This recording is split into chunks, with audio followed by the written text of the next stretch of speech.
Hey, folks, welcome back to another stream. Hope everyone out there. I'm with my good friend Mark, who was nice enough to set this up, made the nice thumbnail, came up with the title. So definitely all the credit goes to him. I agree, he's definitely one awesome guy. But hey, there's Silver Wings, Preminator. So definitely all the credit goes to. Whoops, that's me not muting my computer. Uh, and yeah, we're just doing a random open topic, sort of a pilot. We'll see if we'll be able to do more episodes of this, but this sort of an open topic. Um, and Silver Wings, I did see your first question. I never played the Punisher Genesis. I never owned a Genesis growing up, but I did play the arcade game, which was similar, I believe, to the Genesis game. But I did play the arcade version of the Punisher, and I did enjoy that. And I also enjoyed the Nintendo version of the Punisher, so there's that. I got the modded PS3. It's got the Punisher No Mercy, which was only a PSN, but haven't played that yet. But apparently that's disappeared, that PSN stuff. So, but now I can play it. So, but Cool. do you ever play Genesis or any of those systems, like Genesis and stuff? Yeah, I did. I was a big fan of all of those. I mean, well, that's kind of all we had back then. So if you didn't like video games, you probably didn't like those. But they were really fun. I had quite a few games on those. Didn't stick with like the whole Sega thing. I didn't have Dreamcast, but I think my cousin had it, Mhm. so I played his. But yeah, I love the older consoles and all those games. Some of them were more likely to piss you off than entertain, but I still had fun with them. And thank you, Predminator. I appreciate you saying that too. That's really awesome of you. Yeah. But yeah, hi there, people in the chat. Fadi, Atenchi fan, Alter Ego, Bobby, Josh, Rachel Preminator, Broad Stipe, Jesse, and everyone out there. Hope everyone's doing well. And I guess really the first thing we'll talk about, which you just saw, I had seen the Beetlejuice 2 teaser with the one line Michael Keaton has is the juice is loose. So That's apparently right. OJ Simpson's in this. It might actually be more funny if like OJ does pop up in a scene. But no, man, the first thing that bothered me with the trailer is like, why are the kids singing that song? Yeah, the Like, Deo. Use a is that Deo. something you sang at a funeral? Like, seriously? But It's I mean, Beetlejuice. It's supposed to be silly. It's supposed to be goofy. like, but a funeral though, like, I guess I'm not gonna nitpick too much. It's only 60 seconds. I I don't. will. It looks I, like shit. okay, so despite the one line of dialogue from Keaton, the Who kids is that singing, all that younger stuff. girl? She looks familiar. Is that the Uh, one from Jenna Ortega? she was in Stream, right? Yeah. The later Stream films? Mhm. Oh my god. I'm so sick and tired of seeing her. It's like Bill Skarsgård. I'm sick and tired of seeing her. Oh, It's like they man. get these actors, then they put them in everything. Mhm. Yeah, she struck up, like, I guess, like, sort of kinship with, Tim Burton on the set of, Wednesday, so he's Mhm. like that's, like, his new prodigy now, so she's gonna be in, like, everything more than likely that he does. Um, yeah, good for her. She's got a hell of an agent. I mean, she's getting paid pretty well, I'm sure, but, it's just I don't know. I don't know about it. But But you don't you think like your first line to make an impact and it's the juice is loose? Like that's the line you pick for Yeah, your I mean, return of Beetlejuice? it seems more like a trailer line, but it could be in the movie, you never know. How Yeah. does this sell a movie though in a positive manner? I Well, don't I understand. mean, they're gonna go off nostalgia. That's why they show the whole table vibrating and it splits apart, and they got to show Winona Ryder and get the familiar characters. Like, you don't see any new characters other than Jenna Ortega. So Mhm. it's clear that they're selling you on her because she's really hot right now. And then they have to get you because of the other, the familiars, the legacy characters, if you will. So I I'm don't guessing know. the funeral was Jeffrey Jones because he likes the kids. That'd be really So, fucked up. I mean, they kill him off. Just let's start the movie with his death because his character didn't matter. I don't know. well, he definitely does some Weird. as person, so I'm fine with that. Should be a real funeral. Thank you, Motionless. I appreciate it, man. You saw the good Ghostbusters. Thought it was an okay movie. Very nostalgia heavy, though. 8 out of 10. I mean, 8 out of 10 is more than okay, so you really liked it. That's cool. I think it looks like dog shit, so I have no interest. I'm done with Ghostbusters. I am. I mean, you Mhm. only needed two. If you needed a third one, it should have been 1994. 10-year anniversary of the first one. Mhm. But I don't need to see the other Ghostbusters 80 years old and frail or overweight. I don't care about the kids. Fuck the kids. I don't like any of the kids. Mhm. Bill Murray, he's a hypocrite because he said no for so long to do a Yeah, Ghostbusters, and now he's done three of them. He was in the reboot for a cameo, then he was in Afterlife, and now this one. that's very But you true. didn't want to do a Ghostbusters with Harold Ramis alive for decades. So Yeah, that whole thing rubs me the wrong way. I mean, I've heard plenty of bad things about Bill Murray. Apparently he's not like that anymore. But still, I could care less about the new movie. That's coming from a fan, though. I love the first two. The third one, I guess, if you want to call it that, the reboot, not into it. Horrible, in my opinion. And that's not because it was women. I just didn't care for the writing. Um, that last although the one, women sucked in it too. well, there you go. Melissa I wasn't gonna McCarthy and say her that. wontons. Elizabeth McCarthy and her wontons. Give me one with my wontons, and then Mm, may the power of Patty compel you. Fuck that shit. yeah, it was Fucking bad. garbage. It was. Um, But and yeah, go ahead. I was just gonna say, and then the one before this that's just come out. Frozen No. Empire. Well, yeah, but Doesn't the interest last you? one was Afterlife, and didn't care for that one Oh, I either. know. And then Frozen Empire, just don't care really. Like I just don't care. I don't know what else to say about it. Well, I think because the special fest just reminds me of like superhero over the top CGI stuff, and there's gonna be a lot more of Mhm. that, which is not really why I watch Ghostbusters. I watch it for the comedy and for the characters, and Mhm. the characters are not going to be there or barely there. The comedy, I don't think Afterlife was funny. Can you No, remember one joke that was funny in Afterlife? no. And that's a comedy. Mhm. Supposed to be. Right. Maybe I'm alone in that, but I watched Ghostbusters for the comedy. Mhm. No, I know The what other you mean. stuff's just less bonus. But Agreed. And somebody in the chat says the third movie was actually the 2009 video game. I would agree with that. That actually is the third movie.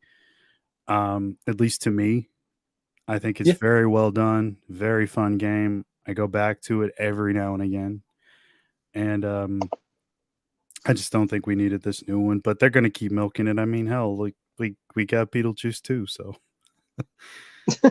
like they milk we got everything. the new Alien. That's right. Your thoughts on the trailer? I mean, someone had request. I'll be doing a video sometime about it, but I'll Mhm. mention it here as well because someone had requested it.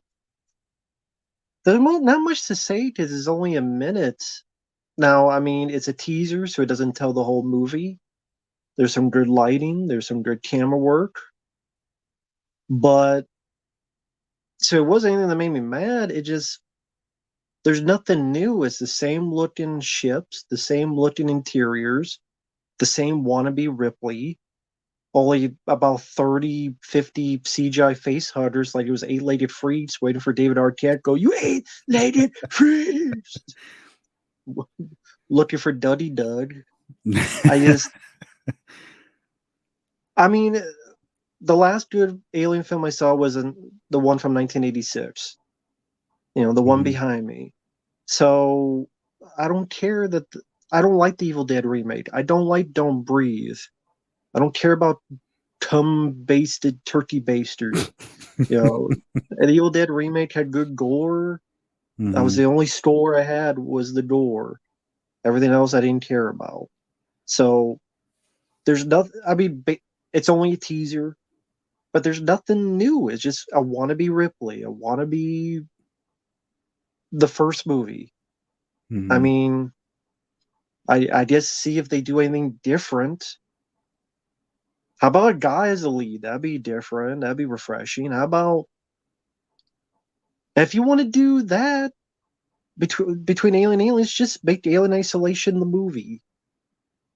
Mm, They're just like okay. they want to, but they don't want to. Mhm. So I don't.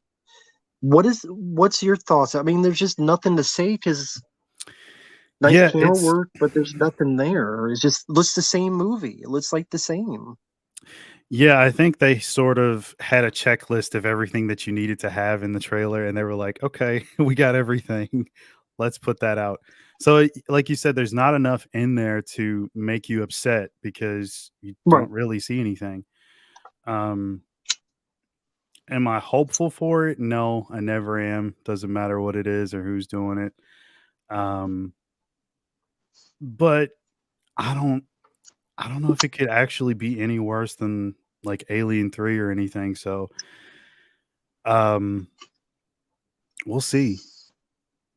I mean, I'll probably watch it We when it comes out, but I'm not gonna like go pay money to go see it or anything. But I'll watch it. I'll give it a shot, especially if like if you see it first and you're like, oh, it's good. I'll give it a shot. But if it's mediocre, then it's like I don't need to see any more crappy or mediocre Hmm. alien films. It's been too many of them. Hmm. So, And you don't count the yeah, AVP movies at all, right?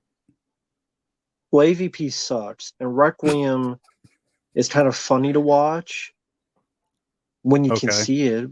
But it's too dark to see it. But Hmm.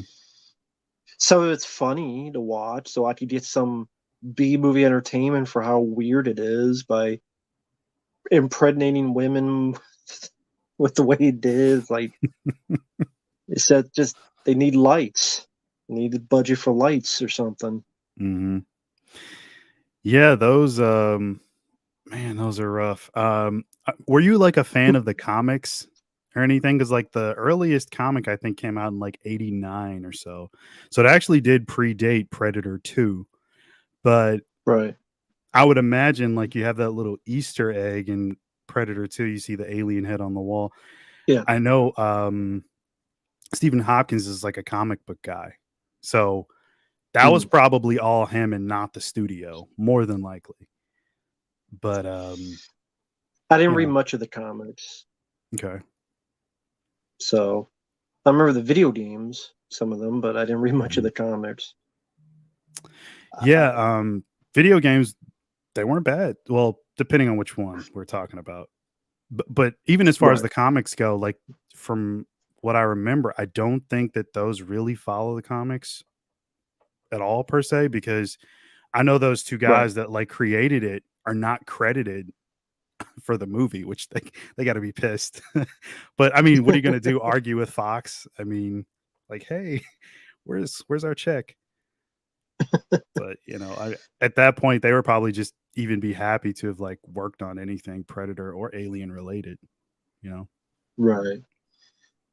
And thank you, frame by frame. I don't think Mark knows what Saltburn is. It's a. We talked about it before. Oh yeah, okay.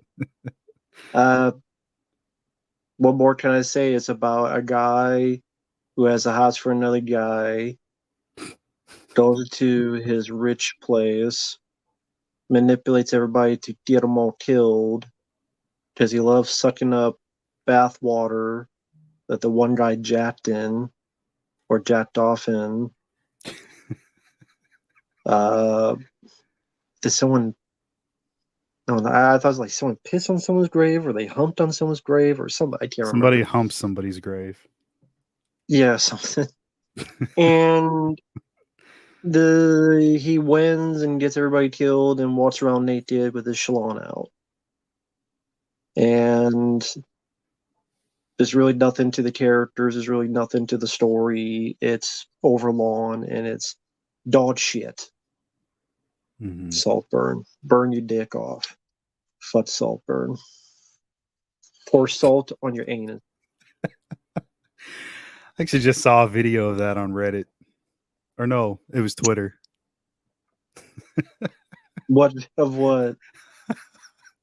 What you just said, somebody's dick got burnt. I was in tears for like the whole day, man. Like, it's one of the How do you funniest. find these videos? It was just, it was on like one of those channels where it's like just crazy clips or something. And How did it get burned? To quote Nick Cage. I really shouldn't be saying this. It was so fucking hilarious. So the clip starts like somebody's recording on their phone, right? And it's Naturally. POV. It's POV. You don't see them. You just see the wall. Like they have it on like a wall. So like I'm like, what the fuck is this? So the guy like pans over and there's a fucking glory hole. Somebody sticks their dick through it. And the guy lights a lighter and lights the tip of his dick, and the guy like jumps back and screams. Dude, I was not looking for that clip, but it made my day because I was in tears. So was everybody in the comments. I mean, I thought I would have been the only one laughing, but it was the funniest shit I've ever seen. Well, if you knew me to the phrase hot rod. Yeah, But that's what somebody said, like hot rod or hot dog or some shit like that. I was like, man, this is what Twitter's become. Like, I wouldn't have clicked on it if I knew that was gonna happen, though. Everybody's coming in and they're like, "What the fuck is he talking about?" Hi, my Downward Spiral and Pop Popey and Jeopardy fan. Yeah, Downward Spiral, exactly. Like that guy. That's what you get. Don't deal with glory holes because you never know what's on the other end. Exactly. It could have been a lot. Could be lighter. Could be scissors. Could be super glue. You never know. So don't do glory holes, folks. That's if one thing to learn from the Cinema Syndrome today. Yeah, Don't touch the glory holes. You never know what you pull back out. that's right. See, we're being informative on this show. Now you've all learned a valuable lesson. Thank you, Peter Freakout. Appreciate the kind words. The Crow reboot. Oh yeah, yeah. I did a trailer thoughts.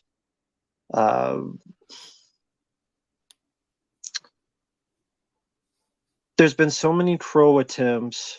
Most of them been failures. It looks like your generic battle CGI gore. I could check that. I'm sure it's the third act with the whole ballet. I guarantee that's the third act where he's going up the stairs and shooting through himself and he's stabbed with a sword. That's probably you just saw most of the third act. In fact, you probably saw most of the movie. I was gonna say that like that trailer's like 3 minutes and you see like the whole damn movie. Yeah, he's with his girlfriend. He dies. He comes back. He has a bunch of crows around him, like Batman has bats around him. He's got. There's going to be a car chase that reminds you of Deadpool and many other car sequences. You don't look for people. It's not going to do anything that new or different. And Bill Skarsgård, it's like, I think I say it's like he's trying hard to be Anton Yelchin or someone else like that, just Okay. the way he was acting in the trailer. Oh, thank you, Downward Spiral. I'm glad you. Hey, if there's any way to find it, it's all good to me. Emmett Walsh, good character actor, sad that he passed away, but he did a lot of films throughout the years. He was in the first Missing in Action film. He was in Red Scorpion with Dolph Lundgren. He was in the first Critters movie as the sheriff. He's done a lot of stuff. So sad that he passed away, but good character actor. Yeah. Do you know how he passed? I didn't even see that. No. No, I don't know. But are there any films you remember that you liked him in? I think he was in The Jerk. Yeah. Always like that. Missing in Action. I'm pretty sure he was in. What was that one? And this Cardiac was like Arrest. He was 89 years old. Cardiac Arrest. Wow. Okay, that sounds about right. I figure you had to be at least like pushing 90. Yeah, 89. Damn. Well, I mean, he left behind a great body of work. I mean, it's damn near a legend. I mean, that's a long time. And he worked steadily up until the end. So good for him. I think he was in Knives Out. That's what it was. Oh, yeah. He was in that. Yeah. Yeah. Yeah, he was in Wild Wild West. He was the one driving the train for Will Smith. Yeah. And, Narrow Margin, which that's an underrated Gene Hackman movie. Clean and Sober, underrated Michael Keaton movie. Harry and the Hendersons, that's right. He was John Lithgow's dad in it. Right. He had where they were all the place that people buying hunting stuff in it. So yeah, done a lot of great stuff. So sad that he passed away. Yeah, that's crazy. It's unfortunate, but yeah, rest in peace to him. A lot of great movies over the years for sure. Big fan of his stuff. Yeah. Downward Spiral, I thought was dog shit. But I think that show is dog shit. The 2012 TMNT show. It was dog shit. It's like you don't end your show on just a jerk off fest homage to Mad Max Fury Road. Like, don't end the show with the actual characters and an arc and the story. Just have a jerk off love fest to Mad Max Fury Road, where everyone is like deformed or weirdos and stuff. Yeah, that's a great way. But that's one of the problems I had with that show. It was more about what could we reference than good storytelling, at least to me. And plus, Raphael was a pussy in that show. He was a giant pussy. Okay. Probably wore hello. He was afraid of horses at one point. Oh, wow. Well. And anytime he had a standalone episode, it was him screwing up and he had to fix his own mistake because he was an idiot. And I like Sean Astin, but I don't think he's the right voice for it. But that's just me. Okay. I got you. He's like, I don't give a fuck. I'm just kidding. No, I mean, it doesn't sound good. I know. So. I'm just messing with you. Nah, I know. I'll avoid it. I trust you. Oh wait. Yeah, I didn't talk about The Crow at all. Yeah. Go for it. So I have a friend who's actually defending it a bit. And that's cool. No, it's not. We had a long conversation about this. And he just, you know, every comparison he made, I'm like, dude, you're wrong. You're so wrong. That's not what I they're like that. doing. That's I like that. No, it's not. so he said, you know, like he's got all the tattoos and all that stupid shit. And his justification, he's like, well, they're blending, is it Wild Justice? I think it's Wild Justice, the Crow comic, with God, it's been a while since I read that. Is it Michael Corby is like the lead, not Eric Draven? Mm. I mean, but they're all like revenge stories anyway. It's a revenge comic. And he's like, oh, he's got tattoos in that. They're just doing that. I'm like, no, they're not.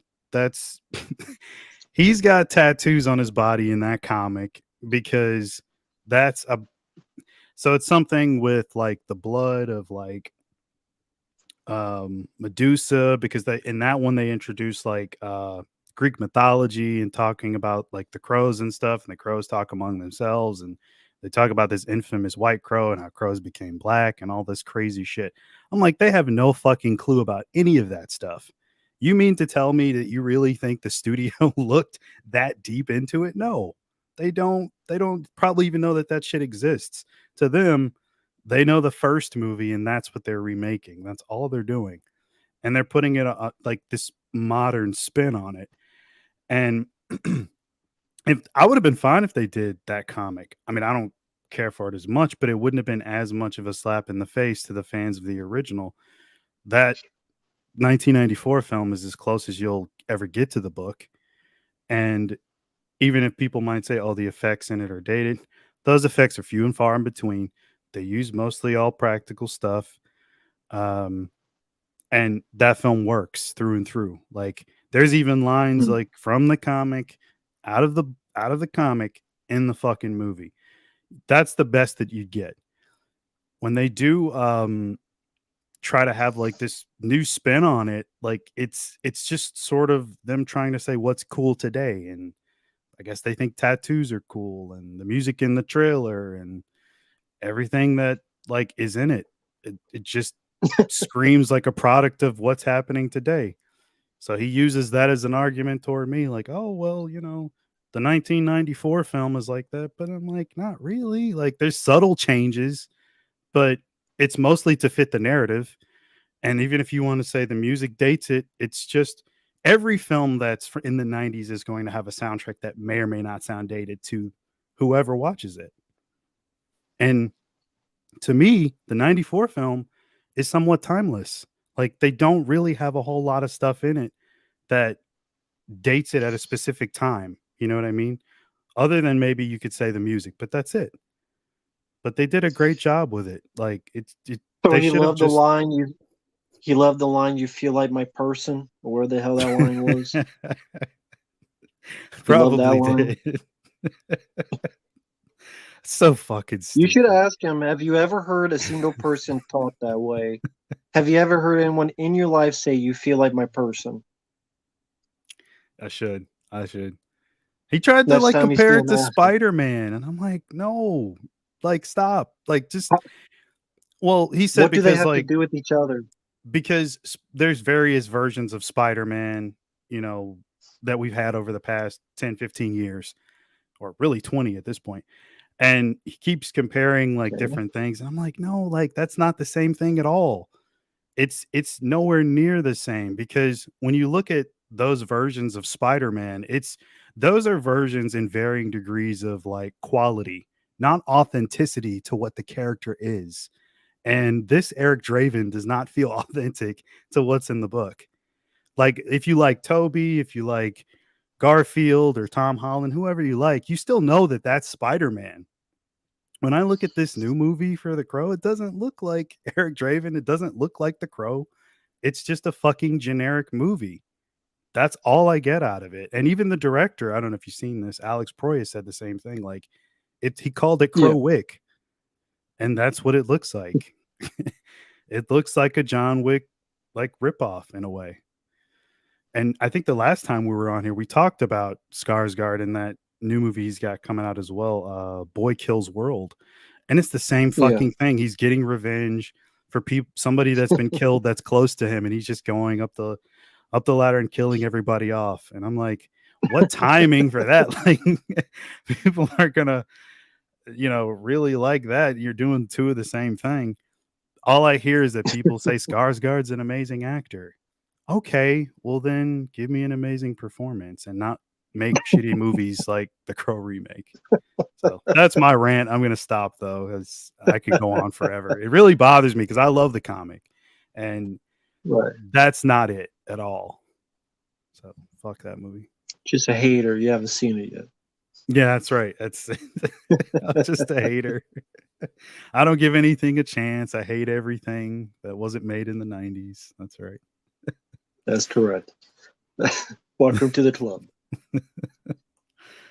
Hey there, Sashim. Hello, everyone in the chat. Yeah. I mean, yeah, exactly. Fuck the Crow remake. That's the way to put it. Yeah. Is Mark a fan of the Spawn movie? I'm assuming we're Are talking you- about the 97 movie. Well, there's only been one movie, right? Spawn. Yeah, because I guess like the TV show, Yeah, there's it's a probably cartoon, yeah. been other animated movies. I don't know. I don't keep up with all that stuff. No, there hasn't. Hasn't been? Okay. It's pretty shitty. It's the effects are really bad. Yeah. When I was younger, I loved it. I can't in good conscience say that I like it now, but there are aspects to it that I like.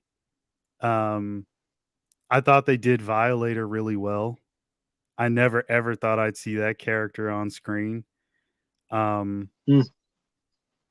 Oddly enough, I don't mind Leguizamo's character, or the clown.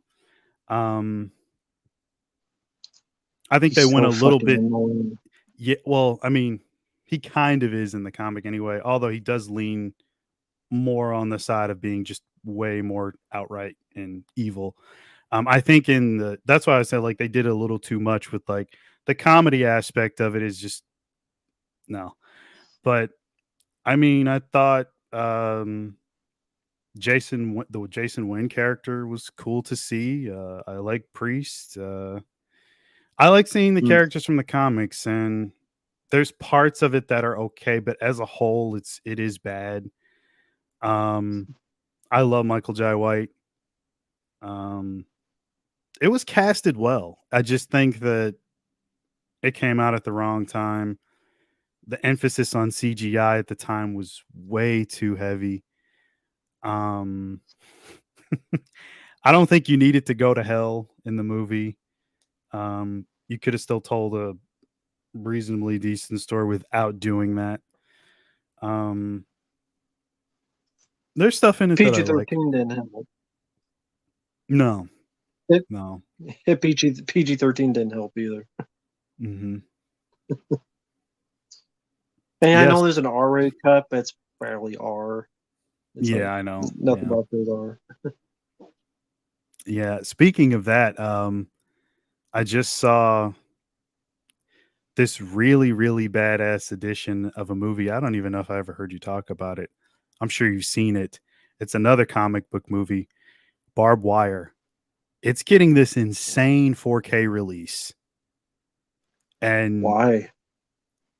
That's what I said. Now that's another one though. As a kid, I'm like, oh, it's Pam Anderson. But again, I'm like preteen years, so. Does she show her nipples? No. So it fails. Well, she does. She teases. She does. Doesn't she just tease it? No, like so there's an unrated version of it. Oh, okay. Yeah, there's that's still not enough. Still not enough. Yeah, she flashes the camera in, I think, the uncut version. I'm pretty sure. Yeah. But do you see the pink eye between the thighs? No.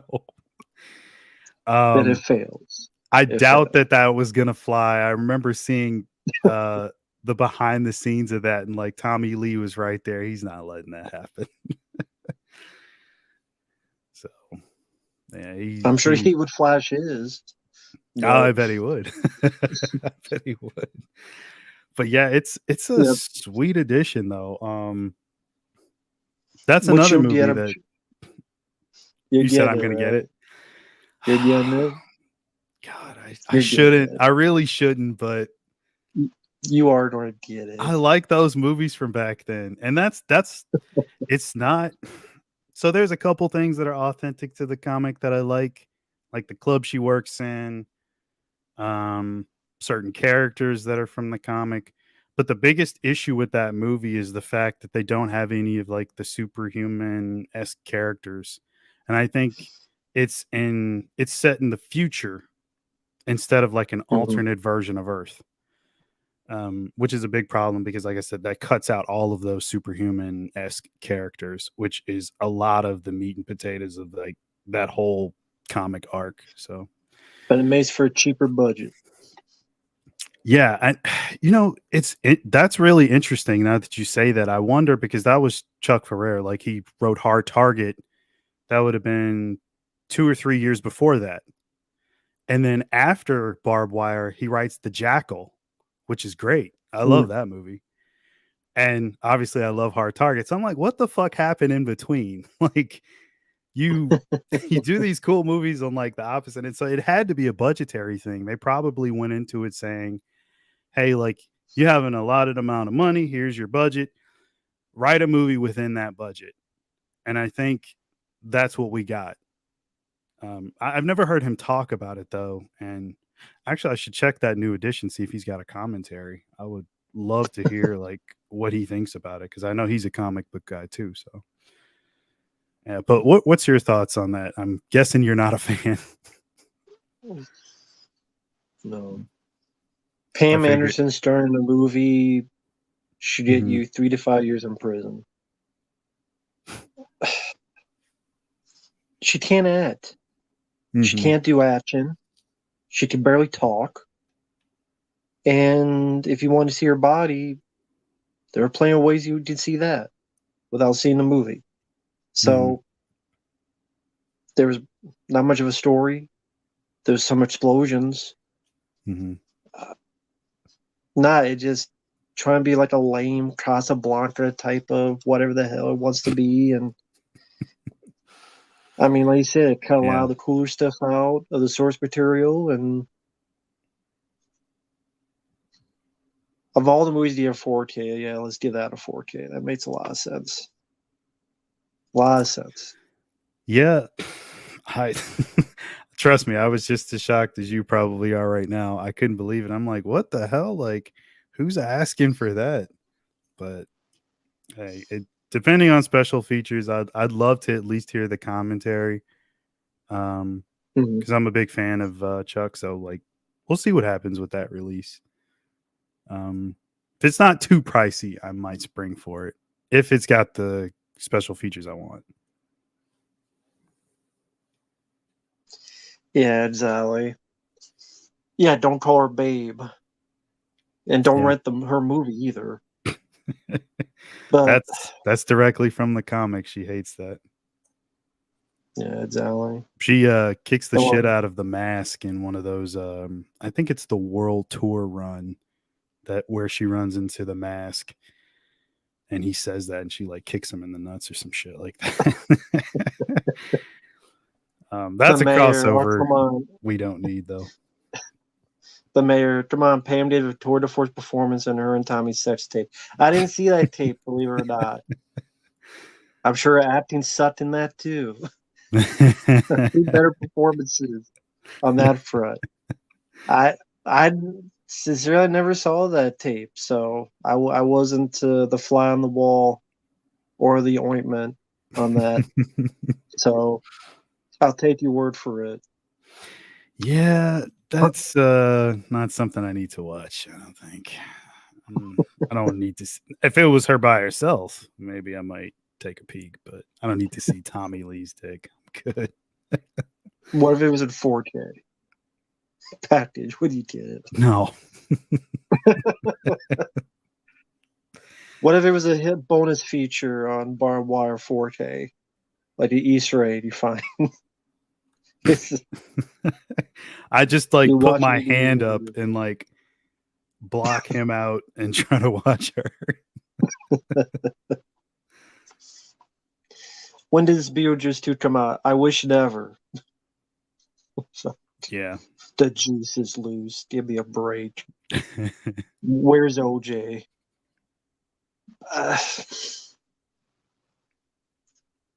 Um, whatever. Hey DJ, hope you're doing well. Park Boylan, howdy to you too as well. Hello everyone in the chat. Hope everyone's doing well. Orc, I saw you in here earlier. If you're still around, it's been a while, man. Hope you're doing well, Orc. Super Mario Sunshine, fuck that game. You kiss my ass. Oh man, VIP. I remember that show. I've heard of that show. I never saw it. I know there was a video game for it, but there was actually going to be a video game for Barbed Wire as well, but they canceled it. gee, I wonder why. Yeah. Do you see her in Raw Justice? You ever seen Raw Justice? Stacy Keach and Davy Keith. No. Okay. That one wasn't bad, but again, she's not like the lead per se.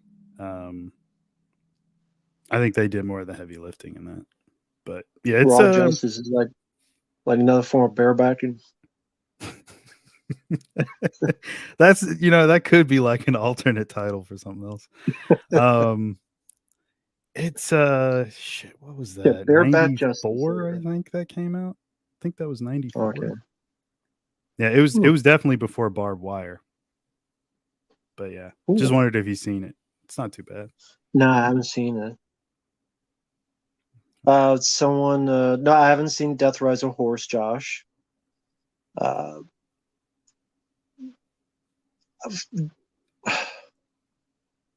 Terminator 1 coming to 4K. You know what, man? I'm kind of done with anything Cameron 4K. I'll avoid like the plague. I don't think it's Cameron. I don't think. I don't care. I just he may like sneakily put his hands on it or something. Mm-hmm. But you've heard stuff on the Aliens 4K, of course. We've talked about it, but now that it's out and people reviewing it, any different thoughts? Updated thoughts?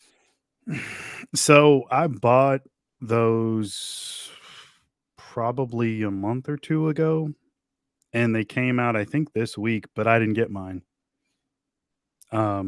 It was sold out everywhere, and That's too bad. I know, right?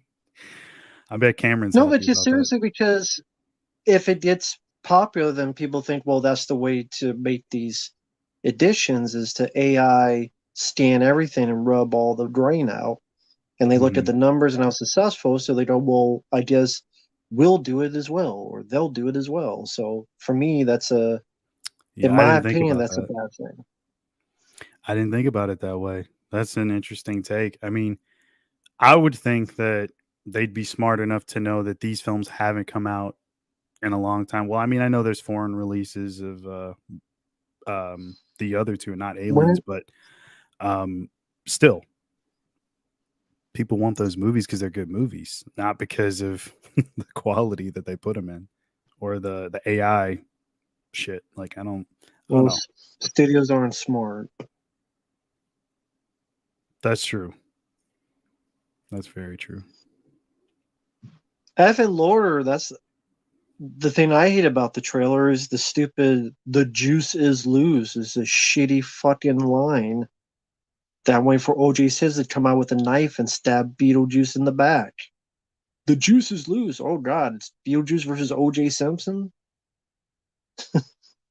That's the sequel, and they go to Hawaii together to kill people. Yeah, that's what's coming. Oh man, this comment. You know what I think of it, Betamax. Rambo, on the other hand, is not a fan. Oh, John Namani. Mm-hmm. Yeah, Dolphin kills Dolph Lundgren. Flipper kills Dolph Lundgren. It has its um, moments, but I don't think it's that great of a movie. no, it's and I can admit that, but I probably like it more than you do. But I don't know what it is about those '90s like sci-fi action like CGI heavy movies that they just have a certain charm to them that I like. But I can openly admit that Mhm. they're not very good. Well, most of them aren't. Like I said, it has its moments, but I don't know, man. Again, Keanu's not at his best in that, and Mm-hmm. I don't know. Maybe I need like a couple more drafts of the script. Yeah.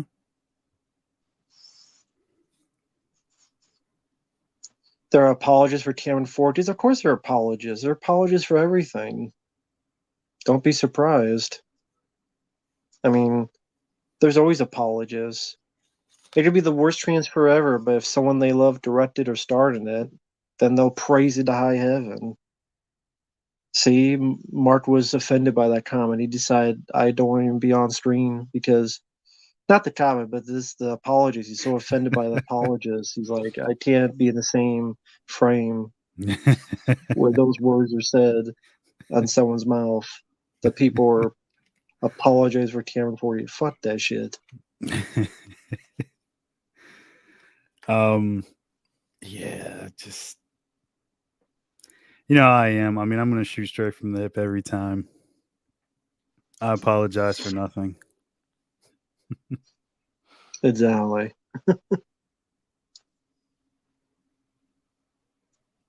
Nope, FN lore have not seen Minions Rise of Gru.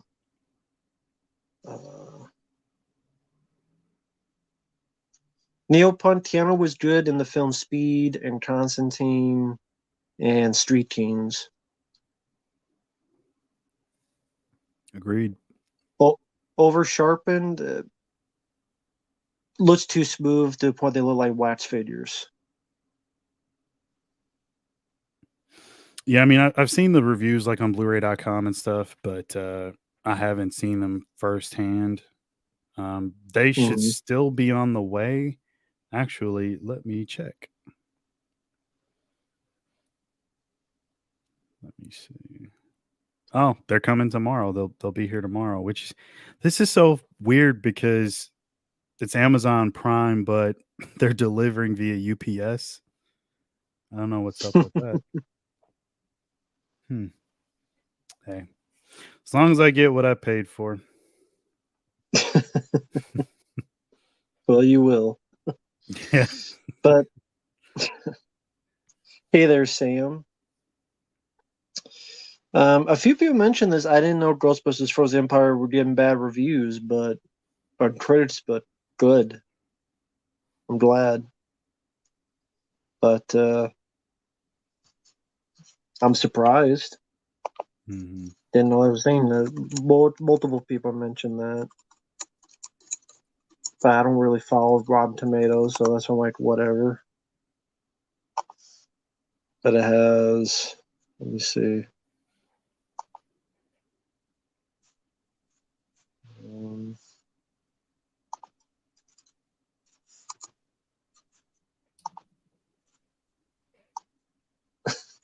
45% so far. I mean, that's to be expected.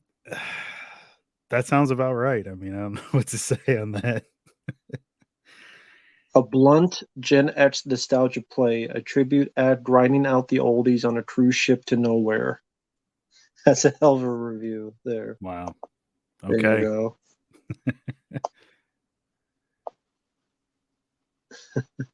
Yeah, no, I'm good on watching that. I won't partake.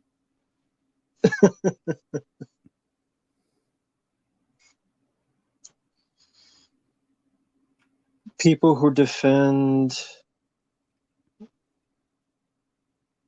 well, I don't know if critics would review bomb something. I mean, maybe I'm just being naive. Yeah, General, I got the request. I'll get to it as soon as I can. Thank you. Hey, 12 feet tall. Sound like Mark's dick. 12 feet tall. That's 15 feet. So 15 feet long. Just like, and they could suck, Jimmy Cameron could suck that dog. Fuck Jimmy Cameron. I know I'm being rude, but no, such BS. Now aliens and True Lies will always look that way unless you have to travel back to the source or look online and find other ways to watch your product. But now, if people don't use those masters, and whatever happens in the future is going to be this waxy, over sharpened shit. Oh, what's up, Mike? Hey, Mike. Hey, how you doing, Mike? How's you doing, man? Yeah, that was Mark's idea for the title. He did a good job in the thumbnail. Yeah, thanks, man. Appreciate that. No, I didn't 4K like is Afterlife. Just no. Take care, Dabian.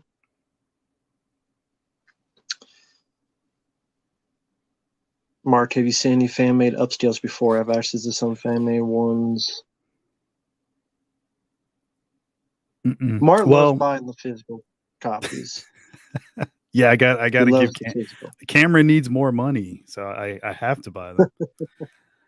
No, I mean, I've seen some scenes online, like mostly YouTube, but I haven't like bought any or anything like that.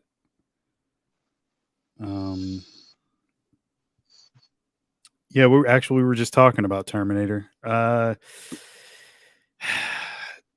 have hope for it. I don't think it's Cameron. At least that's what I saw on Instagram. But I don't know how true that is. So we'll see what happens with that. I'm hoping it's not. Let somebody else do it.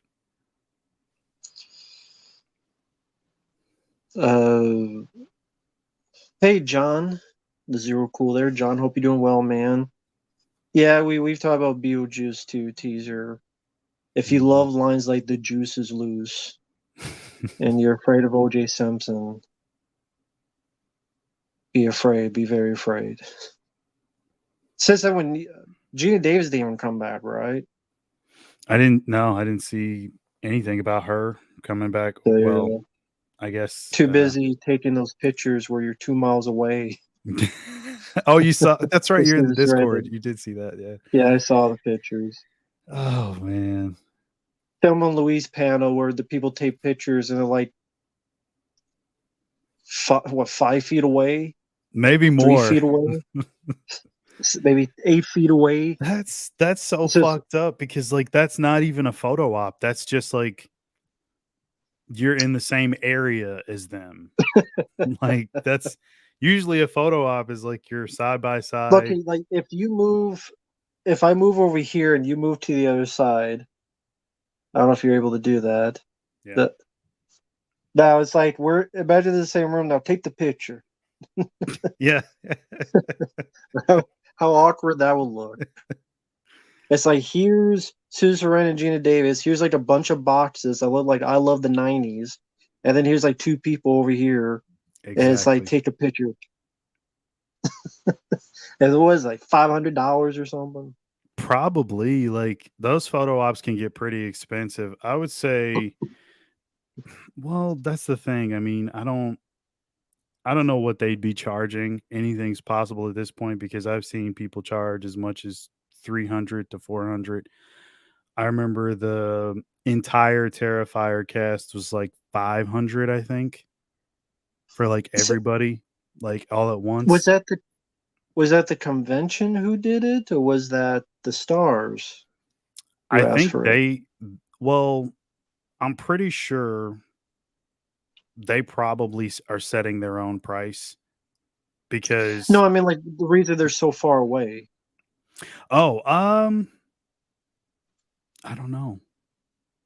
I would imagine that's probably done at their discretion because any of the ones that I've ever done, I'm pretty close to the person. So I've Sometimes never too seen close. that ever. The cigarette smoking man. Oh, don't get me started on that. Then I guess they feel you guys out there are too dirty. You know, You're too dirty. if I'm them, like it's it's probably even more awkward for like a woman too. Like some of these dudes are like really bizarre. Like if you've ever gone to the convention, some of these guys are really weird. So, I could see that, but like everybody has to stand like a distance of 10 feet. Like maybe they're like still afraid of COVID. I don't know. That's really weird though. I've never ever seen that happen before. You might as well like have a camera and find the right position and just take a selfie real quick. Because you're just gonna be just as close. Mm-hmm. Pretty much. That's exactly what it is. It's ridiculously priced and it's stupid. I don't know anybody in their right mind that would do that. Like you said, like Simps. I'm way over here and Simps. yeah, it's like go that way. So fuck that. Yeah, strong, independent women afraid of, I don't know, if you breathe on them, they get an STD or something. They're afraid of March 15 Dawn Shalon. 50 Yeah. foot Shalon. Yeah. And we talked about the Alien Ramos teaser, but a lot of people weren't in here for it. There's that much to say. It looks like the same movie over and over again. Looks like some decent camera work. Looks like some nice lighting. But it's a wannabe Ripley. It's another female lead. I like to see a male lead just have something different, and nothing about it seemed different or unique, or it looked like a remake of Alien, except for the shitty 30 CGI face huggers. Like I made the comment, it's like A-Lady Freets and waiting for David Arquette to come out with a shotgun and Duddy Dud to be by his side. Like, you ain't Naked Freets. So there's nothing to get mad at, but it's like, fucking whatever. Didn't show anything. No, So it's not enough to get excited or really even be upset at. So yeah. The moment that they do drop the trailer where they show the entire movie, I'm sure we'll get a review from pretty much everybody on YouTube, and I'll probably put up my 2 cents as well in one of these future videos.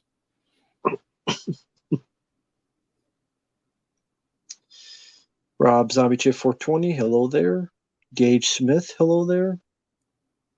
What's up? Not good enough for a photo op, but good enough to take your money. Exactly. Exactly. Have you still not seen Oppenheimer? No, I haven't seen it. I know a lot of people praised that it won the Best Picture Oscar, but I haven't seen it. I was really surprised that they finally gave something to Nolan because he never wins. And regardless of what you think about his stuff, it always looks good. Like, it's funny you say that. I was going to say it's funny you say that because one of the requests I got was to react to some guy's like Oscar thoughts.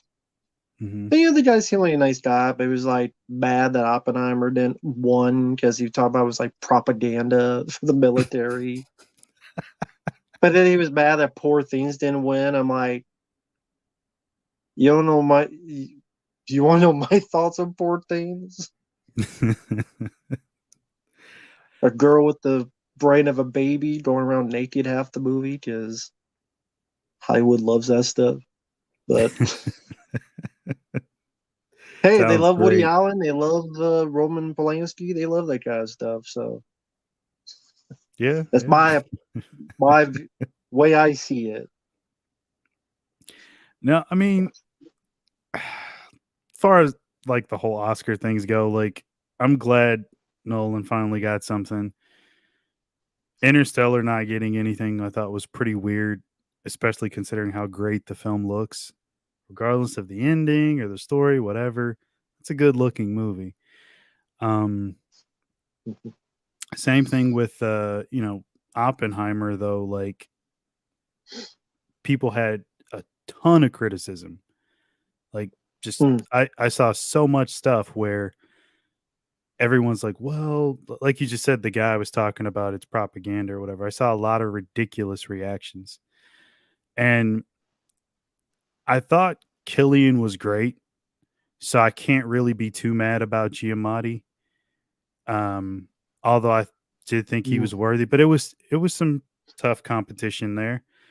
Oh, somebody just said it in the comments. Yeah, Zero Cool. Yeah, I mean, it. I wasn't mad at it because I'm like, well, I mean that I'm reacting to Zero Cool. That's subjective. I mean, Yeah. I could have gone either way. Zero Cool. Like if they had given it to Giamatti, I would have been just as happy. Um, at least Holdovers did win at least one thing. That's better than nothing. It's a lot better of a year than most years because most of the time I never want whatever wins to win. So I'm happy with what we got. Like at least we got that. And Hunk 100, you mentioned the Al Pacino thing. That was done on purpose. He was told to do that. He was told by the Academy to just read the names off and be awkward as like some gag. So they told him to do that. He just did what he was told. And I think they screwed him over because the Oscars think they're smart and being funny, and instead they make Al Pacino look like an idiot. But I'm sure Pacino, he seems like a nice guy. He's like, okay, I'll go along with it. Why not? Mm-hmm. Because you don't hear a lot of bad things about Pacino, at least compared to like Robert De Niro and some of these other folks. Mm-hmm. Mm-hmm. But yeah, Al Pacino didn't. He was told to do that, and Well, I mean, how people think he's unless you're not freaking. there. Well, yeah, I know you've seen that clip before. yeah. I mean, recipes to Freakin', but he's not really one to talk with the way he behaved on The Exorcist, shooting guns and shit. Just saying. Hey, that's part of his creative process, man. Gotta gotta let him work. Thank you, Dark Goldust. I appreciate that, man. I saw the first few episodes of X-Men 97. It's actually really good. Highly recommend. Oh, cool. That's the new cartoon sequel to the 90s X-Men. Yeah, I heard it was woke and shit. But Dark Goldust said the first two episodes were good, so that's cool. I mean, sure. I mean, we'll see. You never know. But yeah, that's nice to see, though. I mean, that's nice to hear, man. That's good.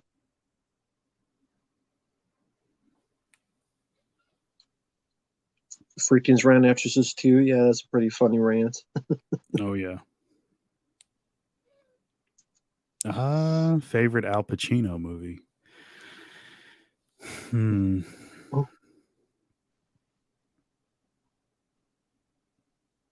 Maybe, I mean, Scarface is always the easy answer. That's usually what my mind just jumps to right away. But I guess I'd say Devil's Advocate because there's such a fantastic performance at the end of that movie. What's up, Garrett? Hey there, man. That's a really underrated performance, I think, by Pacino in Devil's Advocate. And I think Keanu's fantastic in the movie too, especially at the end. You get a lot If more. Garrett's in the chat, I think I'm gonna have to give my Rad Blu-ray. No, don't do it. Don't. You said the super chat now, goddammit. So I'm like, that's just good. But I forgot what I was going to say. My brain farted. Why? I didn't barbed wire and all this stuff just before. I see Dear in the chat. I'm like, I know you like the film Run. That's not even on Blu-ray. Gleaming the Cube's not on Blu-ray. Like all these other Mhm. movies don't need a Blu-ray, but Barbed Wire or Stream Fighter's doing the Crow Salvation. Who gives a shit about the Crow Salvation? Who cares about the Crow Salvation? I know it's all about who owns it, the rights, who has the Mhm. negative. I get it. But it's still annoying when there's so many films that are left in the ether just spinning around, and Yeah. while these other folks like, we need to get Barbed Wire on 4K. Hey, don't you hate on barbed wire? Some people want to see Pam Anderson's rack in 4K. Okay. And buy the whatever that tape, the sex tape or whatever. That's not in 4K. 4K though. That's the Yeah, Jesse, I'd rather have Pauly Shore films on Blu-ray than Barbed Wire on 4K. I agree with that. And The Army Now on Blu-ray. Where's that? Josh, I didn't see Cruising. Yeah. Like he had a bunch of ones back to back that I mean I always liked Son-in-Law. I think everybody does though. Yeah. Yeah, Encino Man, Son-in-Law. Yeah. Then it was In the Army Now. Jury And Duty I think is then, on Blu-ray already. really? Yeah. It's I don't know if it's Mill Oh, Creek but it's one of those like I Heart the 90s like Blu-rays, you know. So so you can't get the ones that are actually good.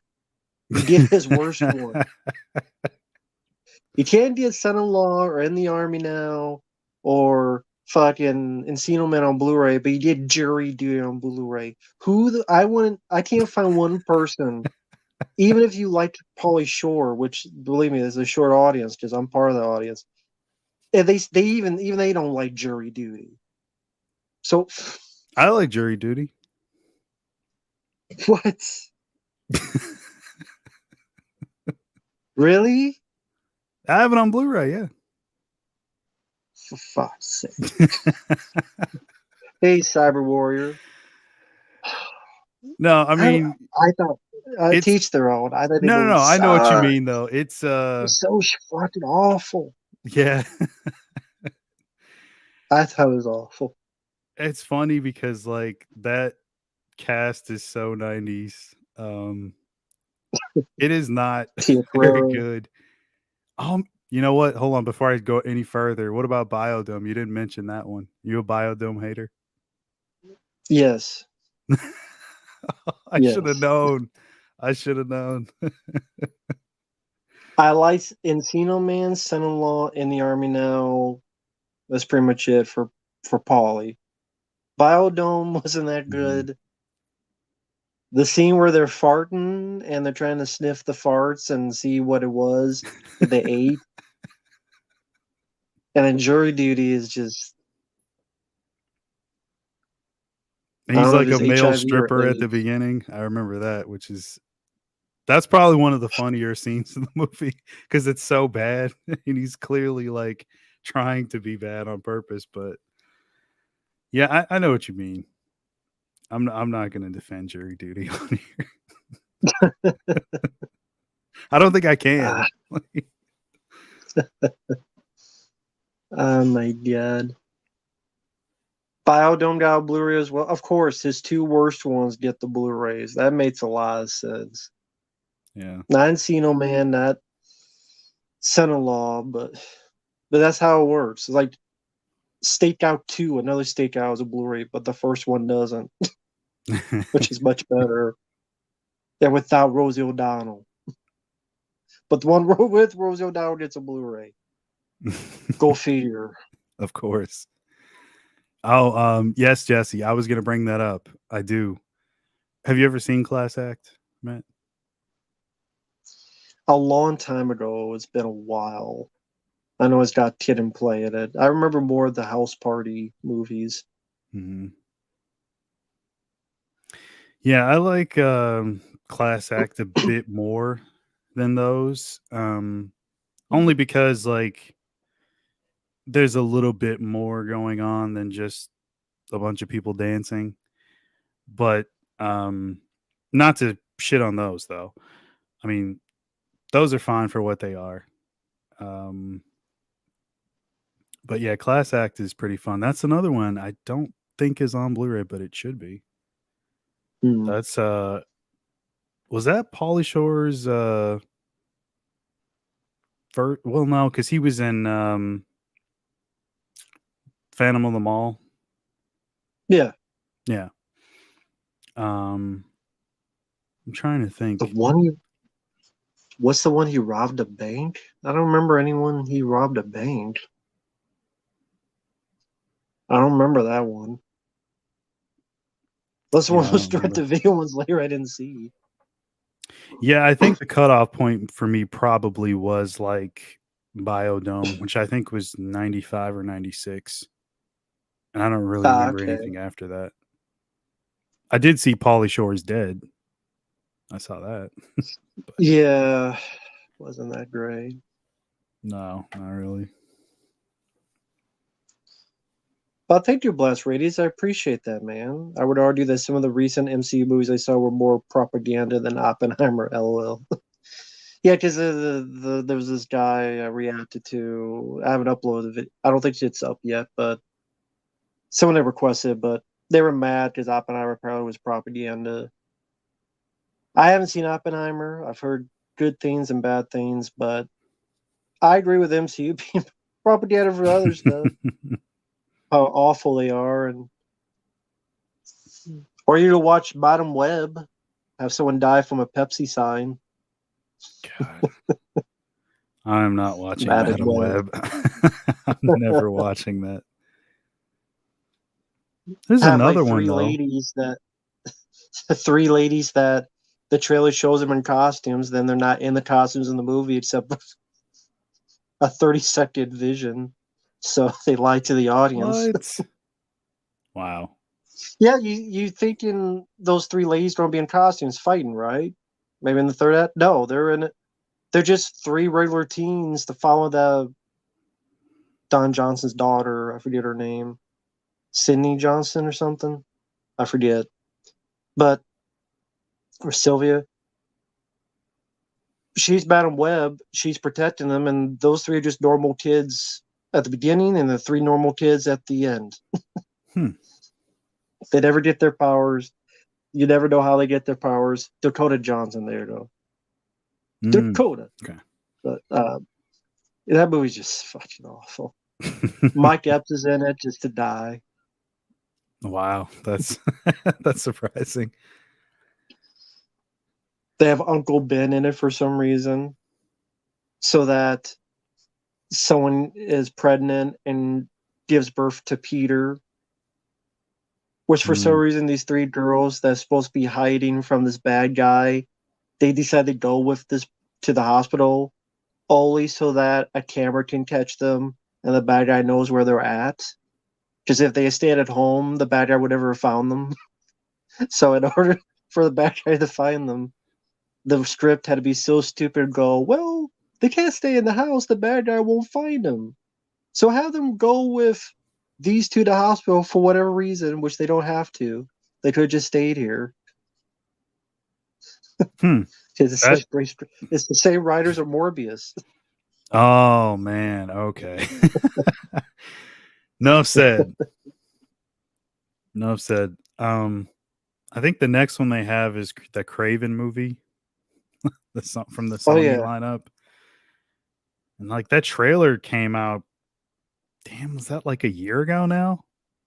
And the movie's still not out? It got delayed. Maybe it should be indefinitely.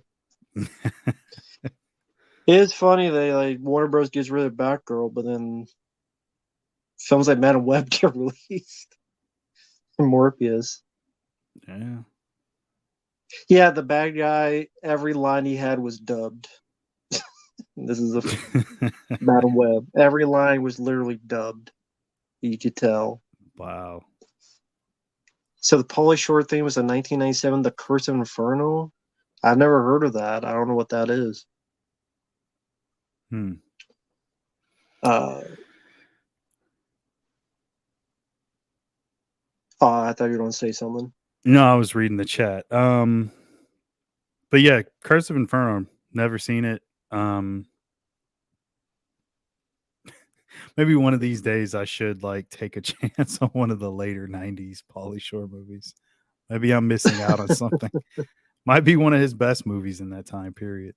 You never know. I didn't see the Nickelodeon documentary, folks. Some people were asking about that, about all the bad shenanigans that happened with the things that they don't like on YouTube. What? Oh, you never heard that? Was it Dan Schneider? He produced a lot of those Nickelodeon shows back in the day, and he had he liked the kids a bit too much. Oh no, I don't think I remember. He has a bit dark seeing that. cloud on Nickelodeon stuff back in the day. Drake and Josh and like all those other shows. You know Because what? there's a documentary on it. Okay, I think Yeah. I did see. I think it was Drake. It was like a 2-minute clip on Instagram. I was going past it, and he was telling everybody to lay off Josh for some reason. Like, I guess people were giving him shit. I don't know why, but Maybe yeah, they thought, maybe they're just saying, well, why didn't he help you? Or why, they blame someone just because they need someone to blame. Yeah. Okay. Wow. I mean, hell, that's not surprising considering the stuff that happened to like a lot of kid actors. Corey Haim. All throughout the 80s, I was going to say that. Haim. Feldman as well. What? Shouldn't say it. Fuck Corey Feldman. I gotta know anytime I fuck Corey. I fucking hate that guy so much. He's such a piece of shit. He's a piece of shit because he did that Corey Haim documentary, right? Mm-hmm. Well, but then it was about what happened to them, but he just put it all what happened to Haim. But then the first 5 minutes is about the 911 call, which is weird. Then he wrote a book, and his book's talking about how bad Corey Haim's teeth is for drug use. That's such a weird way to honor your friend. He's always the same asshole that when Corey Haim died, because one of Haim's friends confirmed this, what's his name? The kid in the toy, Richard Pryor film The Toy. Oh, yeah, okay. He went to the parents' house, and Feldman had been there, and Corey Feldman had wanted to film the funeral for the season of the two Coreys. Okay. He wanted to film it to make money off it. Corey Haim's funeral. Wow. And also, his buddy, Feldman, remember, the fat guy in Friday the 13th Part 5 with the chocolate? Oh, is it Dominic Braja? Yeah. I think that's his name, yeah. That was Feldman's friend, and he's the one who did stuff to Corey Haim. And Feldman knew, but Feldman stayed friends with him for years, even hired him on stuff. That's why one of the later films, Corey Haim literally pushed Feldman to a wall and going, what the hell is he doing here? And that's why you can watch the two Coreys. There's a scene where Haim confronts Feldman and goes, there's a guy that we know and you're still friends with, and you know what he did to me. Oh, and I know it's a scripted show, but I think Haim knew this is a way to get that info out. Mm-hmm. So, because Feldman was friends with Dominic Braja. Yeah, I remember seeing that. I remember seeing that show, and I do remember, I think they were like at a table or something sitting across from each other, and they were having words. Yeah. So that's what it was about. Jeez. So, yeah, Corey Feldman. This is only my opinion, folks. You don't have to take my word for it. You could always have your own opinion. Mm-hmm. Yeah, that was the movie. Busted. Yep, that was the movie. And Haim pushed Feldman to the wall and went, what's he doing here? I think that's how Haim got fired, because he was under the influence, but I think it was because of other stuff. Because I Mhm. think Feldman was directing that one, and he hired his buddy who did stuff to Haim, and Feldman knew that, but didn't give a shit. Because all he cared about was the money. Just like you see in everything else. The reason he made that documentary was to make money. And hackers didn't do anything to it. It's for you to pimp it up and make money. Mhm. So that's why I do not like Feldman as a person. That's just my own views on it. I think he's two-faced. I think he likes to prey on Corey Haim because he knows at the end of the day that people liked him more. Just Corey Haim, to me, was a better actor and was a better lead and was the better lead star of stuff, in my opinion. I think Haim had more of the talent. I always liked him more. He was the better Corey, in my opinion. Mhm. And plus, Feldman was a shitty Donatello in Ninja Turtle, so that helped you. So fuck him for that too. You had to So, work that in there somewhere. of course, but anyway, yeah, Scott Schwartz from The Toy. And there's some very good interviews with Scott Schwartz on YouTube where he goes more into that. Okay. But anyway, that's just my thoughts on it. Anytime I say hear Feldman, I always bring that up because I feel like it. No, I mean that's a lot. How could you? Jesse, that rumor was made up by Corey Feldman himself because he wanted to take the word out from Dominic Brazier, his buddy. So, and Corey Haim's mom even said Charlie Sheen had nothing to do with that. Corey Haim's mom even said Charlie Sheen had nothing to do with that. It was Dominic Brazier, Corey Feldman's friend. So Feldman, I need a big name. Charlie Sheen is a train wreck because of his 2.5 Men meltdown, the HIV thing with the ladies, because he didn't know what he was doing. He was too stupid. Yeah. So who's a better guy to pick? A guy who's on a downward spiral, and there you go. So there you go. Damn. That's just the way I look at it. Thanks, Mike. Oh yeah, I saw your review. Thank you for fulfilling my request, Mike. You did a great job with the review. For those who don't know Monster Inside, it's a documentary. Well, it's sad to say it was disappointing. I saw your review. Bikini Manor, a lot of people may not know what that is. But they was in LA at one point where it was like a haunted attraction, but you go in and people will scare you and stuff. Mm-hmm. But Bikini Manor was taking couple steps too far because they were literally pretty much torturing people. Whoa. Okay. That's how the fuck Like is that legal? Well, you sign this thing, and like people say yes because I'm going to get a gun ho attraction, so Mm-hmm. they sign this big waiver thing, and it's like, okay, if you survive, you get like this amount of money. So then it's like, people were waterboarded, people were hurt. But then I could be wrong on this, so go quote me on it. Could absolutely be wrong on this.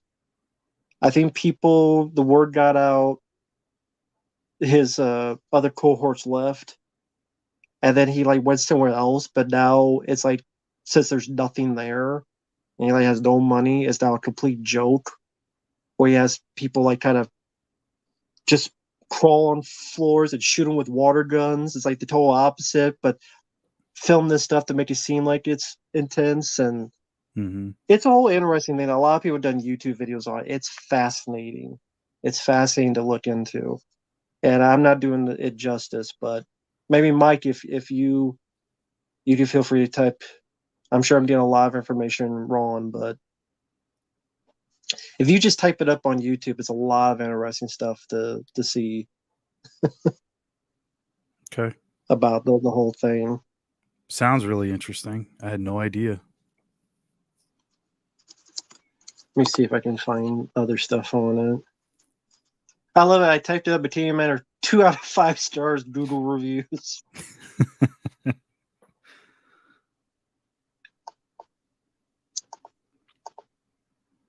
An extreme haunted experience. That's what it was called. But yeah, on Hulu there was a monster inside. That's what Mike was talking about. Mm-hmm. Hey, Danny Dundada. Yo, what's up, Danny? No, yeah, I've seen those movies with Hogan.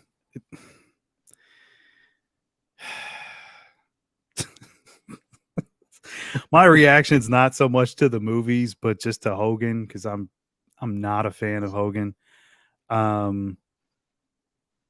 But like, I mean, No Holds Barred is silly. Santa with Muscles. I mean, all those films are all probably written by the same fucking person, and yeah, I don't I don't ever need to see those ever again as long as I live. But I have seen them all. Yeah. And hey there, Randy. Thanks for the kind words. Oh, I see the Hulk Hogan movies. Yeah, I see the comment. Hey, Rich, direct to streamer Rich. Hope you're doing well, man. No problem, man. You were great on there. If you hear that cat, he's probably watching McCamey Manor as well on TV. That's what he's moaning about. There's a $20,000 prize, but there's no prize. Russ was lying to people about the manor, even tricked people in the dorm by saying it was an attraction with zip lines and stuff, and not a torture chamber. Well, I wonder if that's where he's at now, where he's like still doing stuff, but he has like no money, so it's like bare minimum because everybody left because they knew how crazy he is, psycho he is. Probably. But yeah, for anyone out there, look up McCamey Manor. Is a very interesting bit of business there. I do remember Hulk Hogan Gremlins too. That's right, the theatrical version. Yeah, I do remember that. Yeah, Josh, last episode Elf sucked because of the cliffhanger. It didn't need a cliffhanger ending. They thought they were going to do another season, so they thought we'll twist people's arms, the network, but it didn't work because they canceled it anyway. So all you left is a stupid cliffhanger. Which then it was finished with Project Elf, the TV movie, years and years later.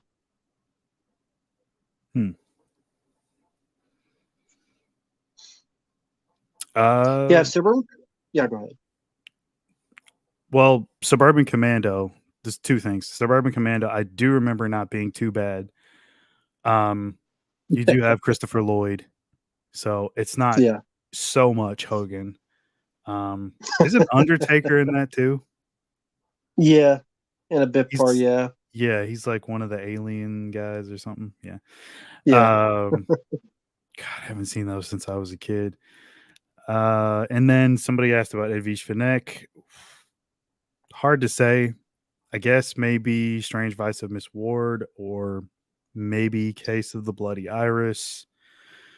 No, that's Don't Torture Duckling I think that's Barbara Boucher, not Edwige Fenech. Either way, doesn't matter what Edwige Fenech is in, I'll watch anything. God, she was so fucking hot. Gotta love those Italian women, man.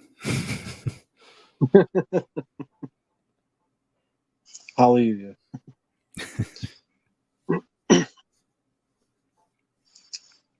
Remember Thunder in Paradise? I would like to forget it, Jesse.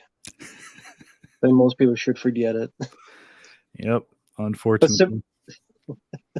Suburban Commando I can watch. I always love the line where Hulk Hogan thinks these guys are going to do all these horrible things, and he's like, the guy's like, "Are you nuts? This is the 90s. We're going to sue you." That felt like a real line. It's like, yeah, he would sue him.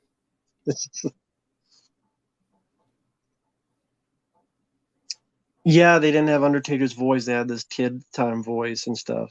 And he's like, "No wonder you guys don't talk." Yeah, I remember that. That's one of the scenes I do remember. Yeah. Favorite Kubrick.